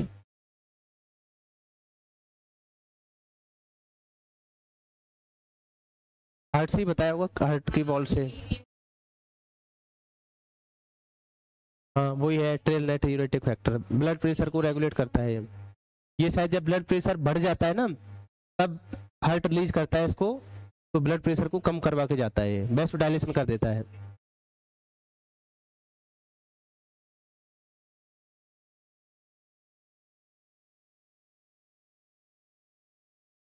अब ये भी हार्मोन का ही है ना, इसमें डाल दिया है।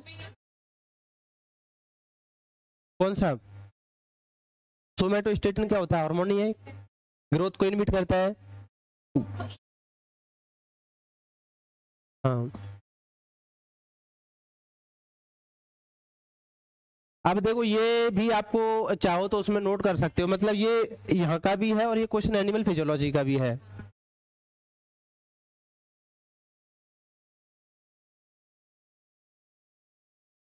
एस पे तो 4 हो जाएगा। इंसुलिन का मतलब इंसुलिन का कौन सा होगा? टायरोसिन रिसेप्टर, टायरोसिन काइनेज वाला होगा ना।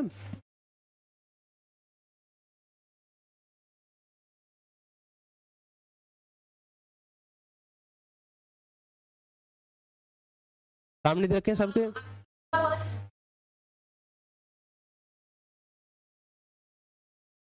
Messenger and opens ion channel, सबका आमने सामने दे रखा है।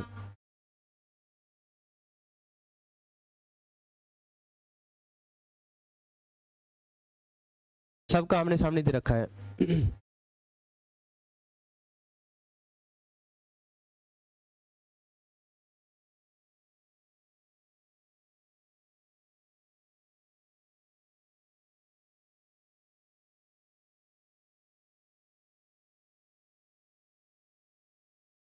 सबका आमने सामने दे रखा है इसमें।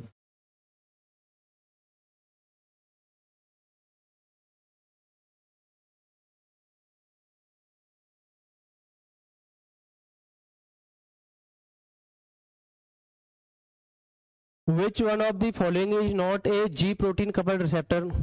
कौन सा GPCR रिसेप्टर नहीं है? ये आप ऐड कर लेना उसमें ना, आपको पता रहेगा ना।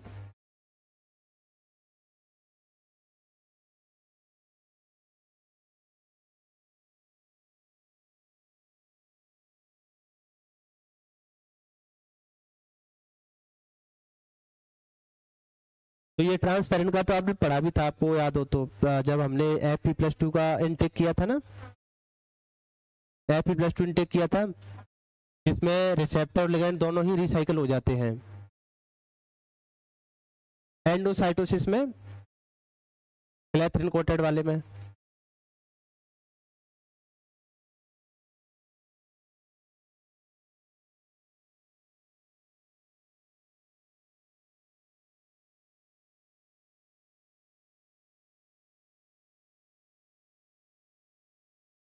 तो एपिनेफ्रिन, ग्लूकागॉन और TSH है ना, तीनों का GPCR रिसेप्टर होता है।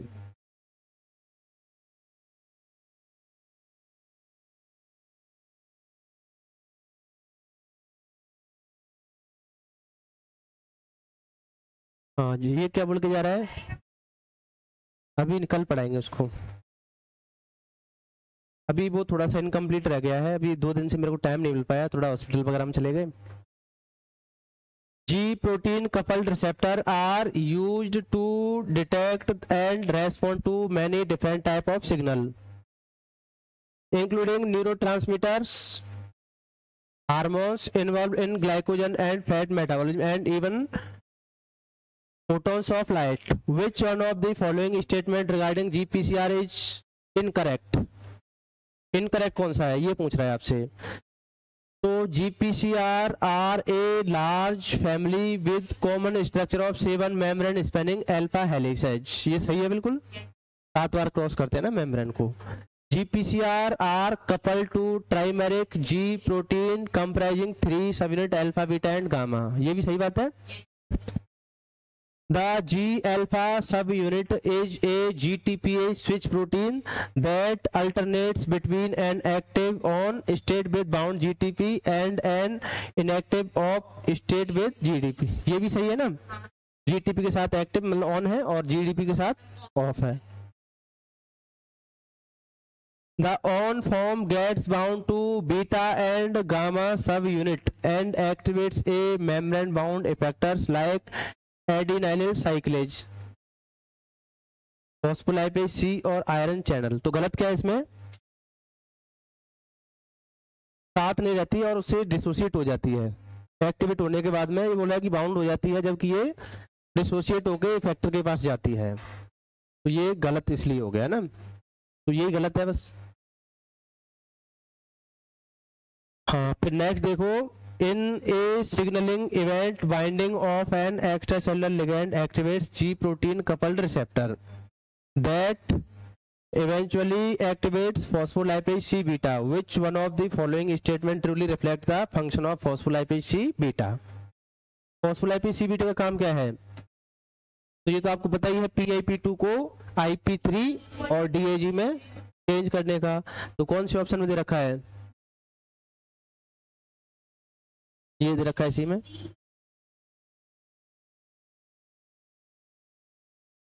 इसी में दे रखा है, ठीक है। तो IP3 और DAG में चेंज कर देता है।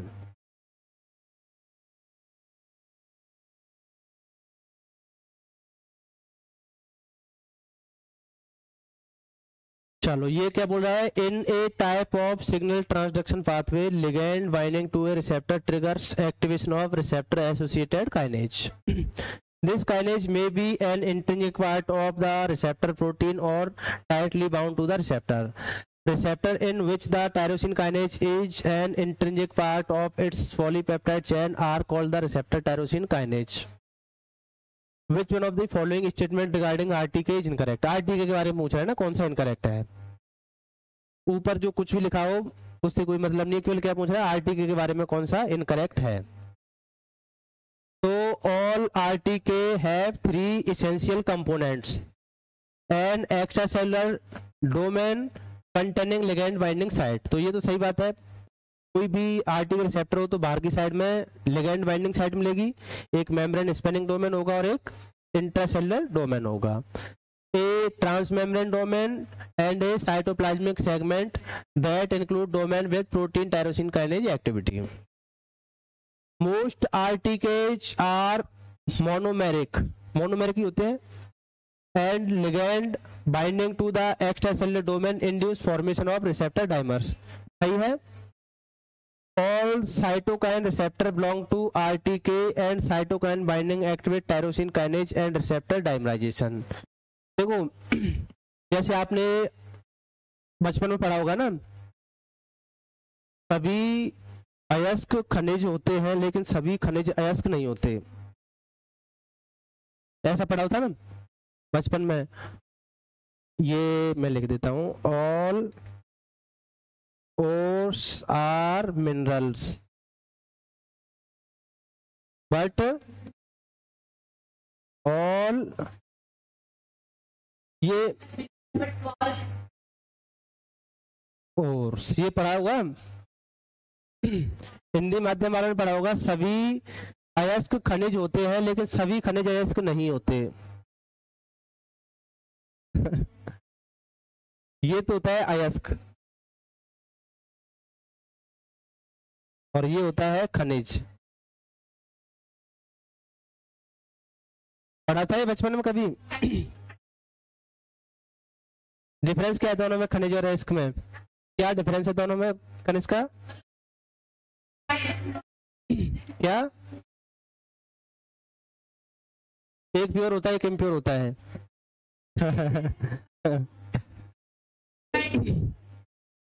क्या? देखो, खनिज का मतलब होता है जो खोद के खानों से निकाले जाते हैं, वो होते हैं खनिज, मिनरल्स।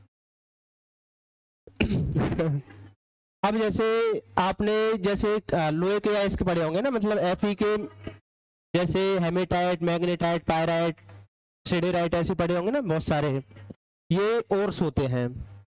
तो खनिज तो बहुत सारे खोद के निकाले जाते हैं, लेकिन सभी का आगे जाके प्रोसेसिंग नहीं की जाती। मतलब कुछ मिनरल्स ऐसे होते हैं जिनमें बहुत कम मात्रा में मेटल मिलता है, तो अगर आप उनमें से निकालोगे ना तो आपका इतना मेटल नहीं निकलेगा, उससे ज़्यादा खर्चा आ जाएगा निकालने पे।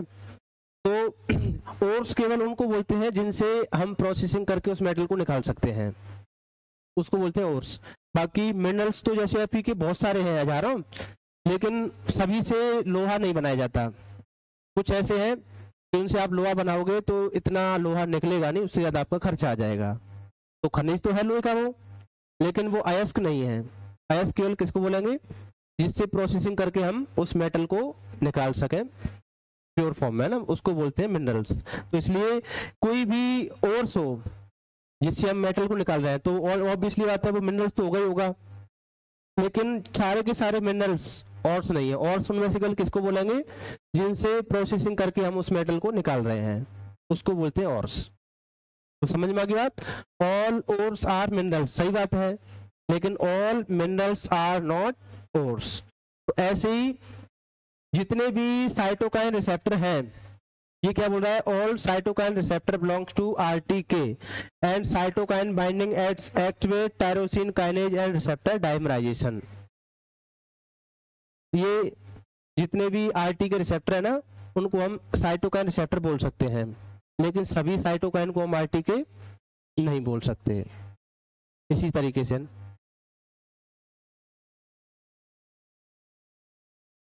उल्टा हो गया ना इसकी तरह। फिर है आपका ligand binding to RTK leads to autophosphorylation of the protein tyrosine kinase. सही बात है। तो in the cytoplasmic domain the activated kinase then phosphorylates several tyrosine residue in the receptors cytoplasmic domain। तो सही बात है। तो हम RTK रिसेप्टर को साइटोकाइन रिसेप्टर भी बोलते हैं। नाम लिखाया था क्या आपको? RTK को साइटोकाइन भी बोलते हैं, साइटोकाइन रिसेप्टर।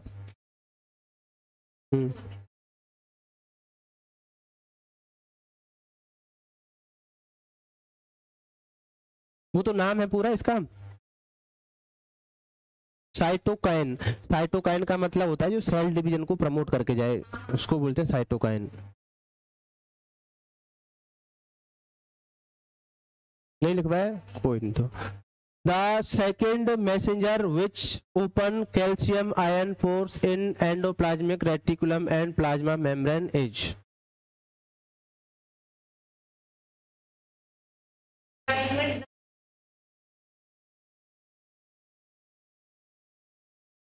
तो कौन होता है? IP3।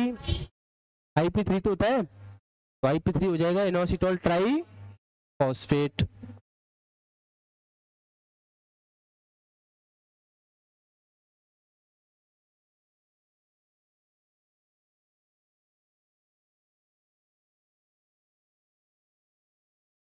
एक्वारेजिया पढ़ा था क्या आपने? एक्वारेजिया क्या होता है? एक्वारेजिया अशोक क्या होता है एक्वारेजिया? एक्वारेजिया एक प्रोग्राम है जो हर साल महाराजा कॉलेज में आयोजित होता है।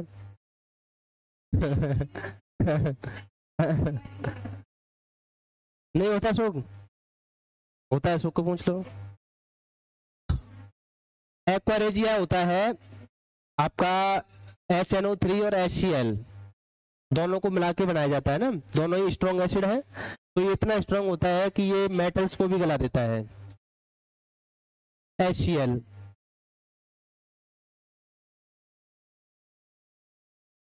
फिटकरी होती है वो।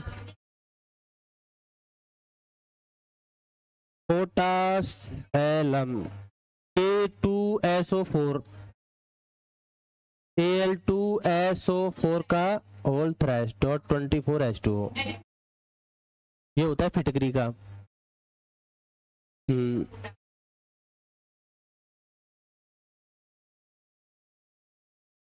फिटकरी का काम होता है, पानी में डाल दो आप तो जो भी उसमें गंदगी वगैरह होती है ना वो सेटल्ड हो जाती है नीचे, पानी साफ हो जाता है उससे।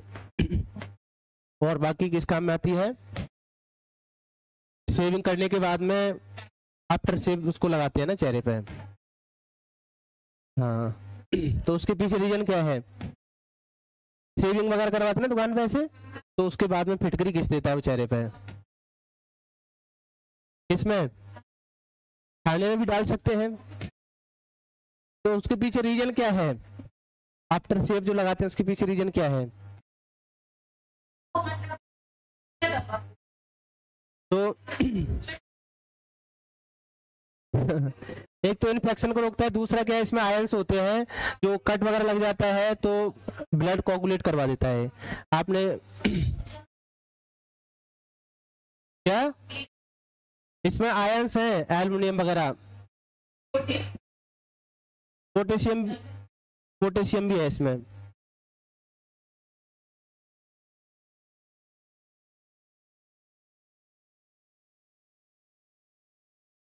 अरे ऐसा होता है कि जैसे ब्लड क्लॉटिंग में Ca+2 काम आता है, तो ये Ca+2 से कहीं ना कहीं बाइंड करता होगा, ये इसमें से आयन रिलीज होके तो Ca+2 से बाइंड करके उसको सिक्वेस्ट्रेट कर लेते होंगे, जैसे ब्लड क्लॉटिंग होगी या नहीं होगी? क्या किसमें K2? के नहीं आता है, के विटामिन है तो वो ब्लड क्लॉटिंग में काम आती है। Ca+2 आता है, Ca+2। चलो, upon activation of phospholipase C by ligand binding to G protein coupled receptor, the Ca+2 concentration in cytosol will. देखो फिटकरी का वैसे एक्चुअल में तो यह प्रैक्टिकल लेवल में आपको बताऊं कि कई लोग क्या होते हैं कि जो दुकान से सेव करा के आते हैं ना, तो उनके चेहरे पे ऐसे मुहासे टाइप में वो हो जाते हैं, फिटकरी लगाने के बाद में नहीं होते वो।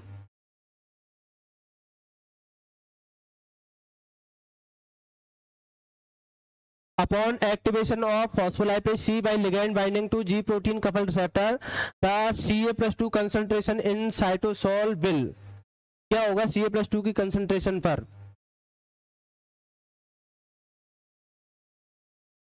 अगर फॉस्फोलाइपेज C एक्टिव हो जाए तो ये क्या करेगा, IP3 और DAG बनाएगा, और IP3 क्या करेगा, Ca+2 की कंसंट्रेशन को बढ़ा देगा।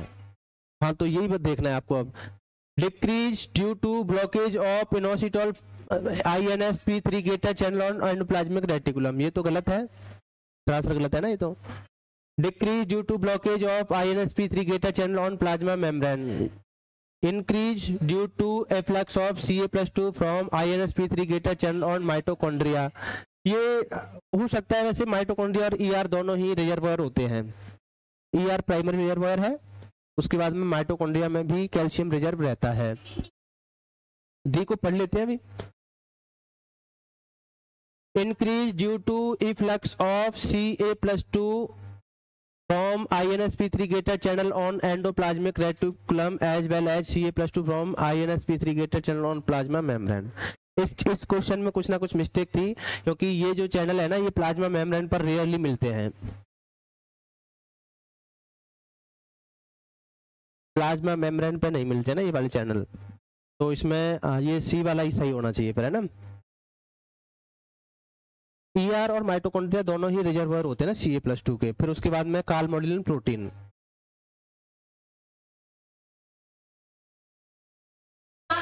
ER और माइटोकॉन्ड्रिया, हाँ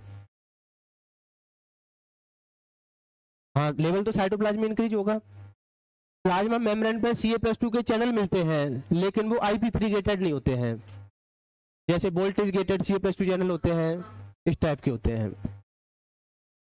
चलो नेक्स्ट देखो,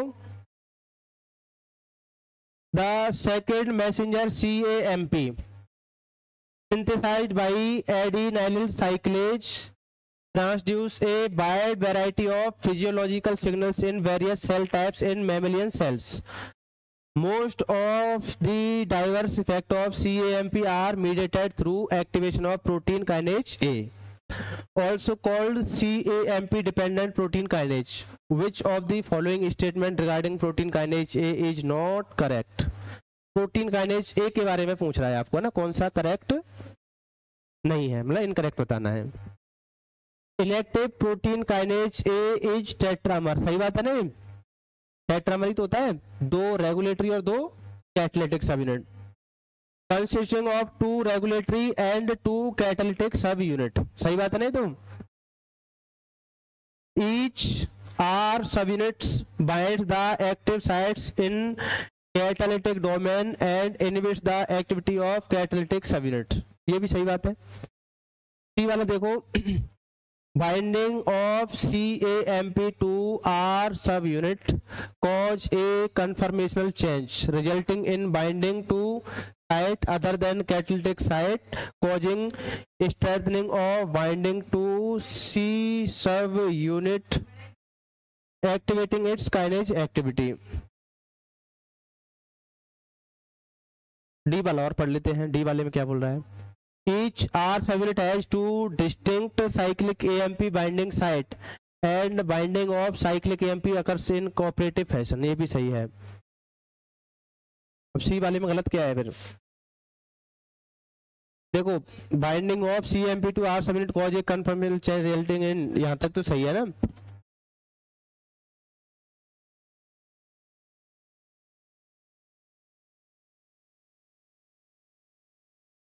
देखो इसमें बोल रहा है कि जब R सब यूनिट के साथ में साइक्लिक AMP बाइंड करता है तो जो उसकी एक्टिव साइट होती है ना कैटालिटिक की, वहां से फ्री हो जाता है, कहीं दूसरी जगह जाके बाइंड कर जाता है, क्योंकि बुक वगैरह में इतना ही लिख रखा है कि वो वहां से वो डिसोसिएट हो जाता है ना।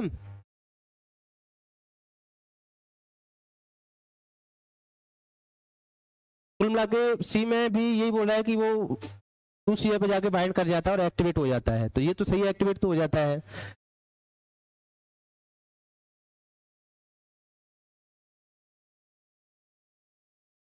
अब इसमें इस वजह से गलत होगा ना, इसमें दूसरी जगह पे बाइंड करवा रहा है, तो उस हिसाब से ये क्या है, वहां से डिसोसिएट हो जाता है ना।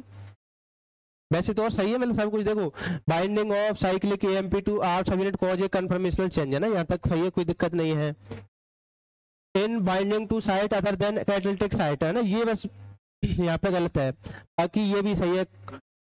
causing strengthening of binding to C subunit activating its kinase activity, मतलब kinase activity को एक्टिव करता है, ये भी सही है, लेकिन ये इतनी सी बात गलत है ना इसमें, मतलब R सब यूनिट के साथ में साइक्लिक AMP बाइंड करता है तो वो कैटालिटिक से फ्री हो जाता है ना, और कैटालिटिक सब यूनिट के पास में एंजाइमेटिक एक्टिविटी आ जाती है, बाकी सब सही है, ये बीच में गलत कर दिया बस, है ना।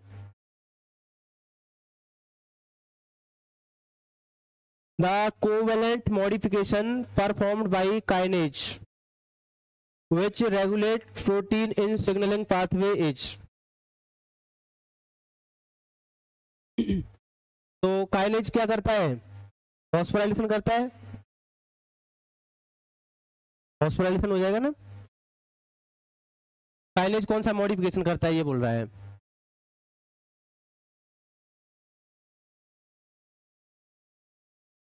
ग्लाइकोसाइलेशन कौन करता है,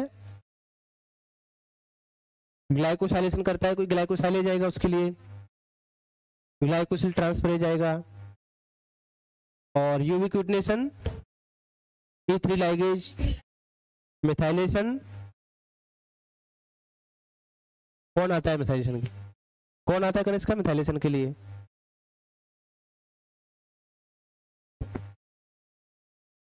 कौन आता है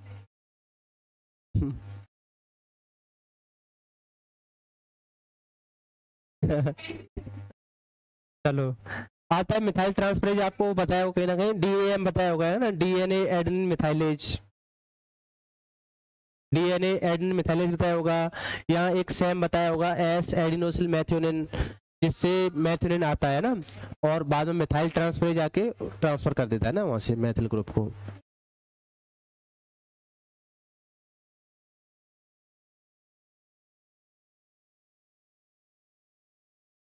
अब ये कोई सेल सिग्नलिंग का क्वेश्चन नहीं है ना, ये एक बेसिक लेवल का क्वेश्चन है। क्या ज्यादा हो गए? बस खत्म होने वाले होंगे अब कल ही पढ़ाएंगे।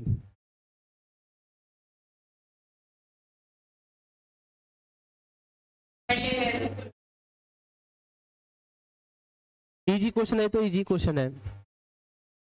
देखो बता देता हूं मैं क्या बोल के जा रहा है ये।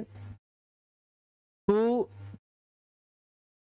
To steroid hormone receptor X and Y, दो स्टीरॉयड हार्मोन के रिसेप्टर हैं एक्स और Y, both contain a ligand binding domain and a DNA binding domain।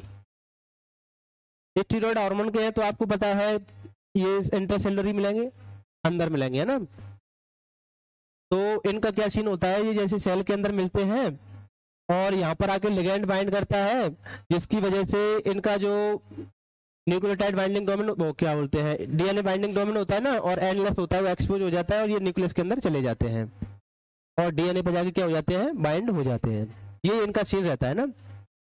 Using recombinant DNA technology A modified hybrid receptor H is prepared. अभी थोड़ी देर पहले किया था ना, पहला क्वेश्चन ही ऐसा ही। अब हम एक हाइब्रिड रिसेप्टर या काइमेरिक रिसेप्टर बनाने जा रहे हैं, such that it contains the ligand binding domain of X। ठीक है, तो ये हम बना लेते हैं। ये एल बी डी तो हमने X का ले लिया और डीएनए बाइंडिंग डोमेन बाई का ले लिया। तो अब देखो, मेरे को बताने की जरूरत नहीं, आपको खुद ही पता होगा। अगर इस पर X आके बाइंड करेगा तो जीन एक्टिवेट होगी बाई वाली, बाई तो आके बाइंड करेगा ही नहीं। लिगैंड बाइंडिंग डोमेन एक्स का लिया है ना, तो एक्स ही तो बाइंड कर सकता है, बाइंड तो करेगा एक्स, लेकिन जीन एक्टिवेट होगी बाई वाली। ठीक है, फिर x and DNA binding domain of by. 3 sets of cells over expressing receptor X, Y and H were then treated separately either with hormone X or with hormone Y. 3 cell लिए हमने है ना, एक में तो एक्स वाला receptor होगा, एक में वाई वाला रिसेप्टर होगा और एक में ये वाला रिसेप्टर होगा। तो देखो ये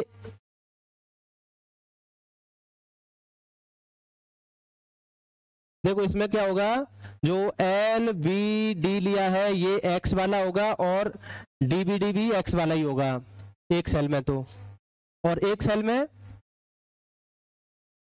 ये एल बी डी ये बाई का होगा और डी बी डी भी किसका होगा, बाई का होगा। मतलब ये तो नॉर्मल रिसेप्टर है, ये हाइब्रिड बनाया हमने, हाइब्रिड एक चौथा भी बना सकते थे हम अगर, ये है ना, यहाँ पे एल बी डी बाई का ले लेते और ये एक्स का ले लेते, ये भी एक बन सकता था ना, लेकिन उसने दो तो नॉर्मल है और एक हाइब्रिड बनाया ये वाला।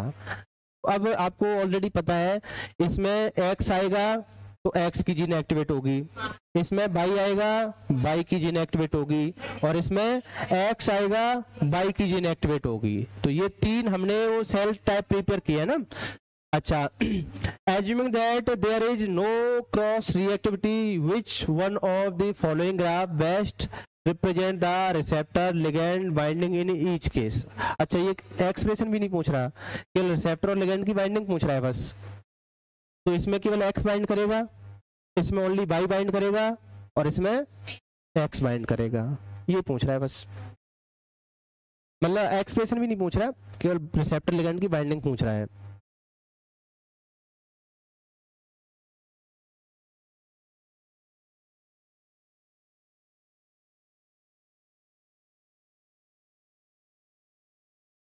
वाला होगा, ये एक्स है, ये बाई है और ये एच है। तो देखो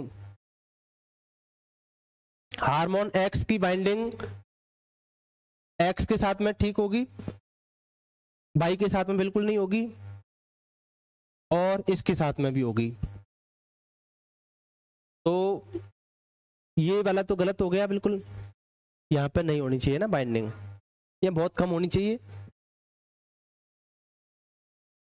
बाई की अगर बात करें तो बाई एक्स के साथ में तो करेगा ही नहीं बाइंड, बाई के साथ में करेगा और उसके साथ में नहीं करेगा, तो ये तो गलत हो गया।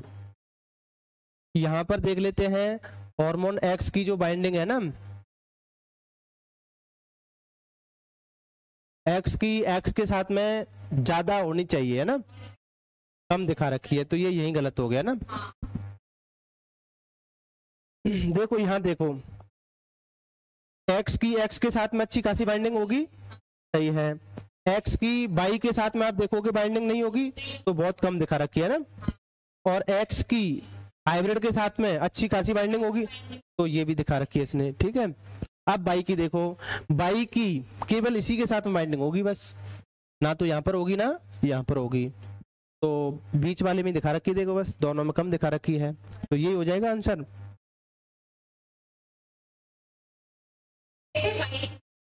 बाई की किसके साथ ज्यादा होगी, बस बाई वाले के साथ ही होगी, और इन दोनों के साथ में तो होगी नहीं। अब इस क्वेश्चन को ये तो नॉर्मल सा बना दिया, इस क्वेश्चन को थोड़ा सा और आगे एडवांस में कैसे बना सकता है। यहाँ पर परसेंट रिसेप्टर लिगेंड बाइंडिंग नहीं देके यहाँ पर आपको एक्सप्रेशन दे दे, एक्सप्रेशन दे दे, तो एक्सप्रेशन में क्या होता है, यहाँ पर बाइंड तो करता है एक्स और एक्सप्रेशन भी होता है एक्स का ही, यहाँ पर बाइंड तो करता है बाई और एक्सप्रेशन भी बाई का ही होता, यहाँ पर बाइंड तो करता है एक्स लेकिन एक्सप्रेशन बाई का होता। समझ में आ गई बात? हाँ,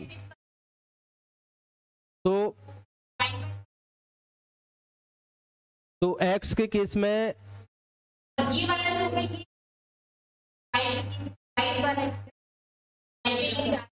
हाँ, तो इसका ग्राफ कैसे बन सकता था फिर, ग्राफ देखो एक्स की प्रेजेंस में ग्राफ कैसे बनता, एक्स की प्रेजेंस में देखो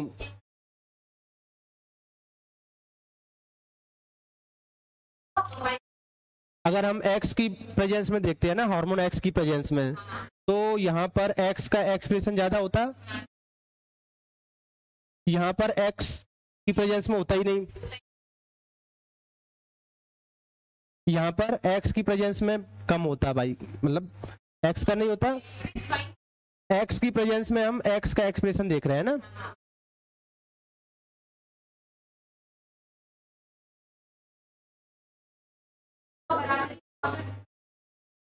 देखो एक्स की प्रेजेंस में एक्स का अच्छा खासा होगा, एक्स की प्रेजेंस में बाई का बिल्कुल नहीं होगा, और एक्स की प्रेजेंस में यहाँ पर एक्स का बिल्कुल नहीं होगा, है ना, तो यहाँ पर एक्स का होगा ही नहीं ना, दोनों ही में ही। अब हम ये तो एक्स की प्रेजेंस में एक्स का देख रहे हैं ना तीनों रिसेप्टर से, अगर हम बाई की प्रेजेंस में अगर एक्स का देखें मान लो, तो बाई की प्रेजेंस में केवल कहीं नहीं होगा ना, बाई की प्रेजेंस में एक्स का, बाई की प्रेजेंस में देखेंगे ना। हाँ, अब हम एक्स की प्रेजेंस में बाई का देखें, एक्स की प्रेजेंस में बाई का एक्सप्रेशन, तो एक्स की प्रेजेंस में बाई का एक्सप्रेशन यहाँ पे नहीं होगा, एक्स की प्रेजेंस में वहां पे नहीं होगा, लेकिन यहाँ पे अच्छा खासा होगा ऐसे।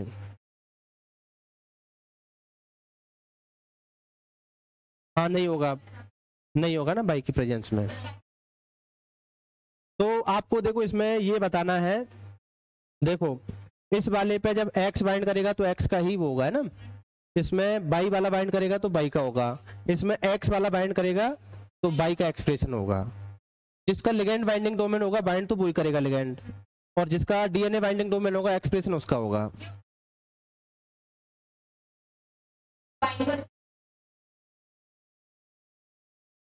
हाँ, चौथा रिसेप्टर बन सकता था ऐसे, है ना एक, तो उस केस में बाई बाइंड करता और एक्स का रेस्पॉन्स मिलता आपको। इसमें तो आपको केवल बाइंडिंग ही पूछे रिसेप्टर की बस, तो आपको पता है यहाँ पर एक्स बाइंड करेगा, यहाँ पर बाई बाइंड करेगा, और यहाँ पर एक्स बाइंड करेगा, बस ये बताना था।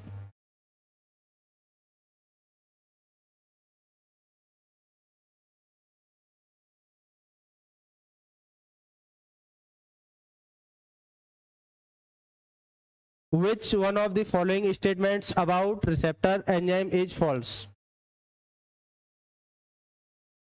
Receptor enzyme is false. A receptor enzyme has an extracellular ligand binding domain. तो extracellular ligand binding domain मिलता है, सही बात है, तो है ना. A transmembrane domain and an intracellular catalytic enzyme domain. तो ये तो सही बात है, बिल्कुल 3 डोमेन तो मिलते हैं उसमें ना.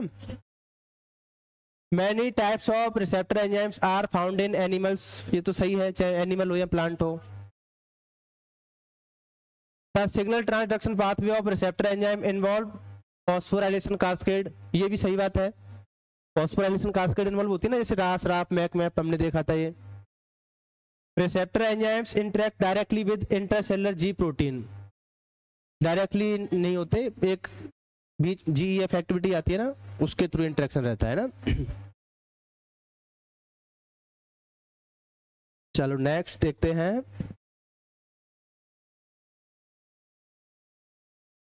Which of the following is not a second messenger? Cyclic GMP होता है, DAG होता है, फॉस्फोटाइल इनोसिटॉल या इनोसिटॉल ट्राइफॉस्फेट. तो ये भी होता है, ये भी होता है, ये भी होता है, ये नहीं होता. IP3 होता है ना, ये केवल इनोसिटॉल फॉस्फेट बोल रहा है. वो इनोसिटॉल फॉस्फेट नहीं, फॉस्फोटाइल इनोसिटॉल है. इसमें फॉस्फोटाइल इनोसिटॉल क्या होता है पता है? ये ग्लिसरॉल, ये फैटी एसिड की चेन, ये फैटी एसिड की चेन, और यहाँ पर फॉस्फेट और यहाँ पर इनोसिटॉल है ना, ये होता है PI.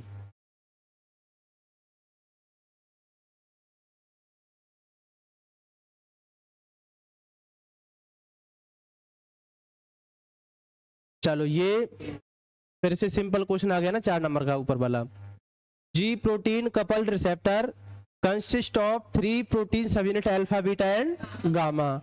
In unstimulated state, A alpha subunit is GDP bound and GPCR is inactive. When GPCR gets activated, it acts like guanine nucleotide exchange factor. ये तो पता है आपको है ना.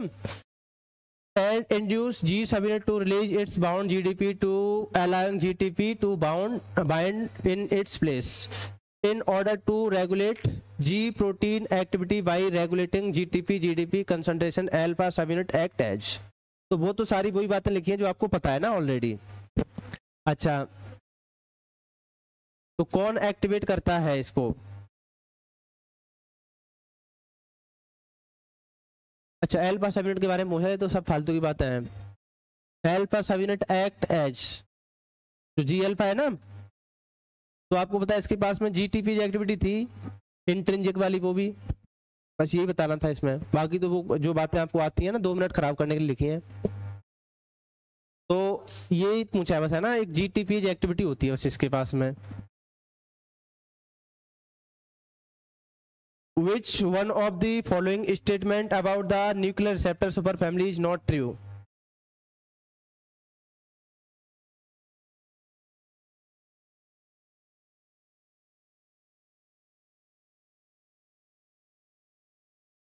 ऑलवेज आ गया. The receptor are always cytosolic, where they remain associated with heat shock protein and has variable ligand binding domains in the N-terminal region. तो ये ऑलवेज साइटोसोलिक का मतलब ये न्यूक्लियस में भी मिल सकते हैं. ऑलवेज साइटोसोलिक बता रहा है ना, जैसे आपको बताया था ना, जैसे रेटिनोइक एसिड है, थायराइड है, तो उनके कहाँ मिलते हैं? अंदर मिलते हैं. तो न्यूक्लियर फैमिली वाले अंदर भी मिल सकते हैं ना. 3 the receptors have characteristic repeat of C4 zinc finger motif. ये तो आपको नहीं पढ़ा है शायद कभी, है ना. Zinc finger motif, leucine zipper motif, leucine zipper motif. The receptor are either homodimeric or heterodimeric, and in the absence of their hormone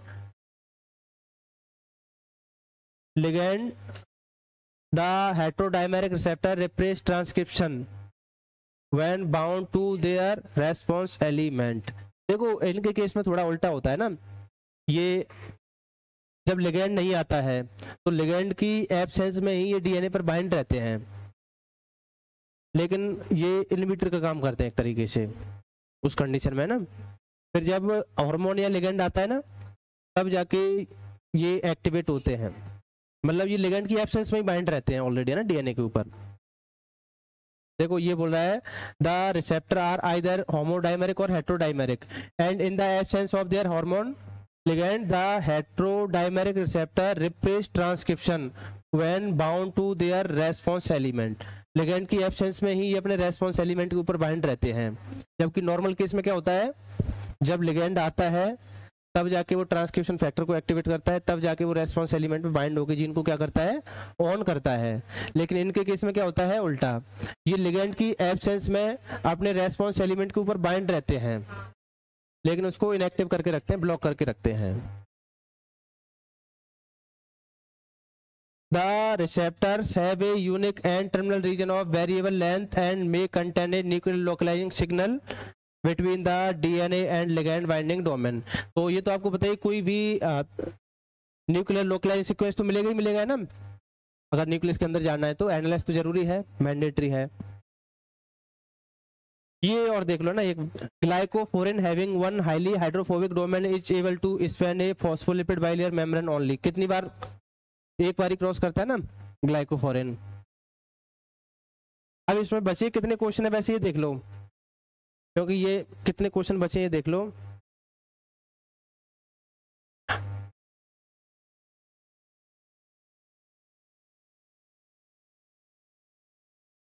तो ये तो आप भी कर लोगे घर जाके,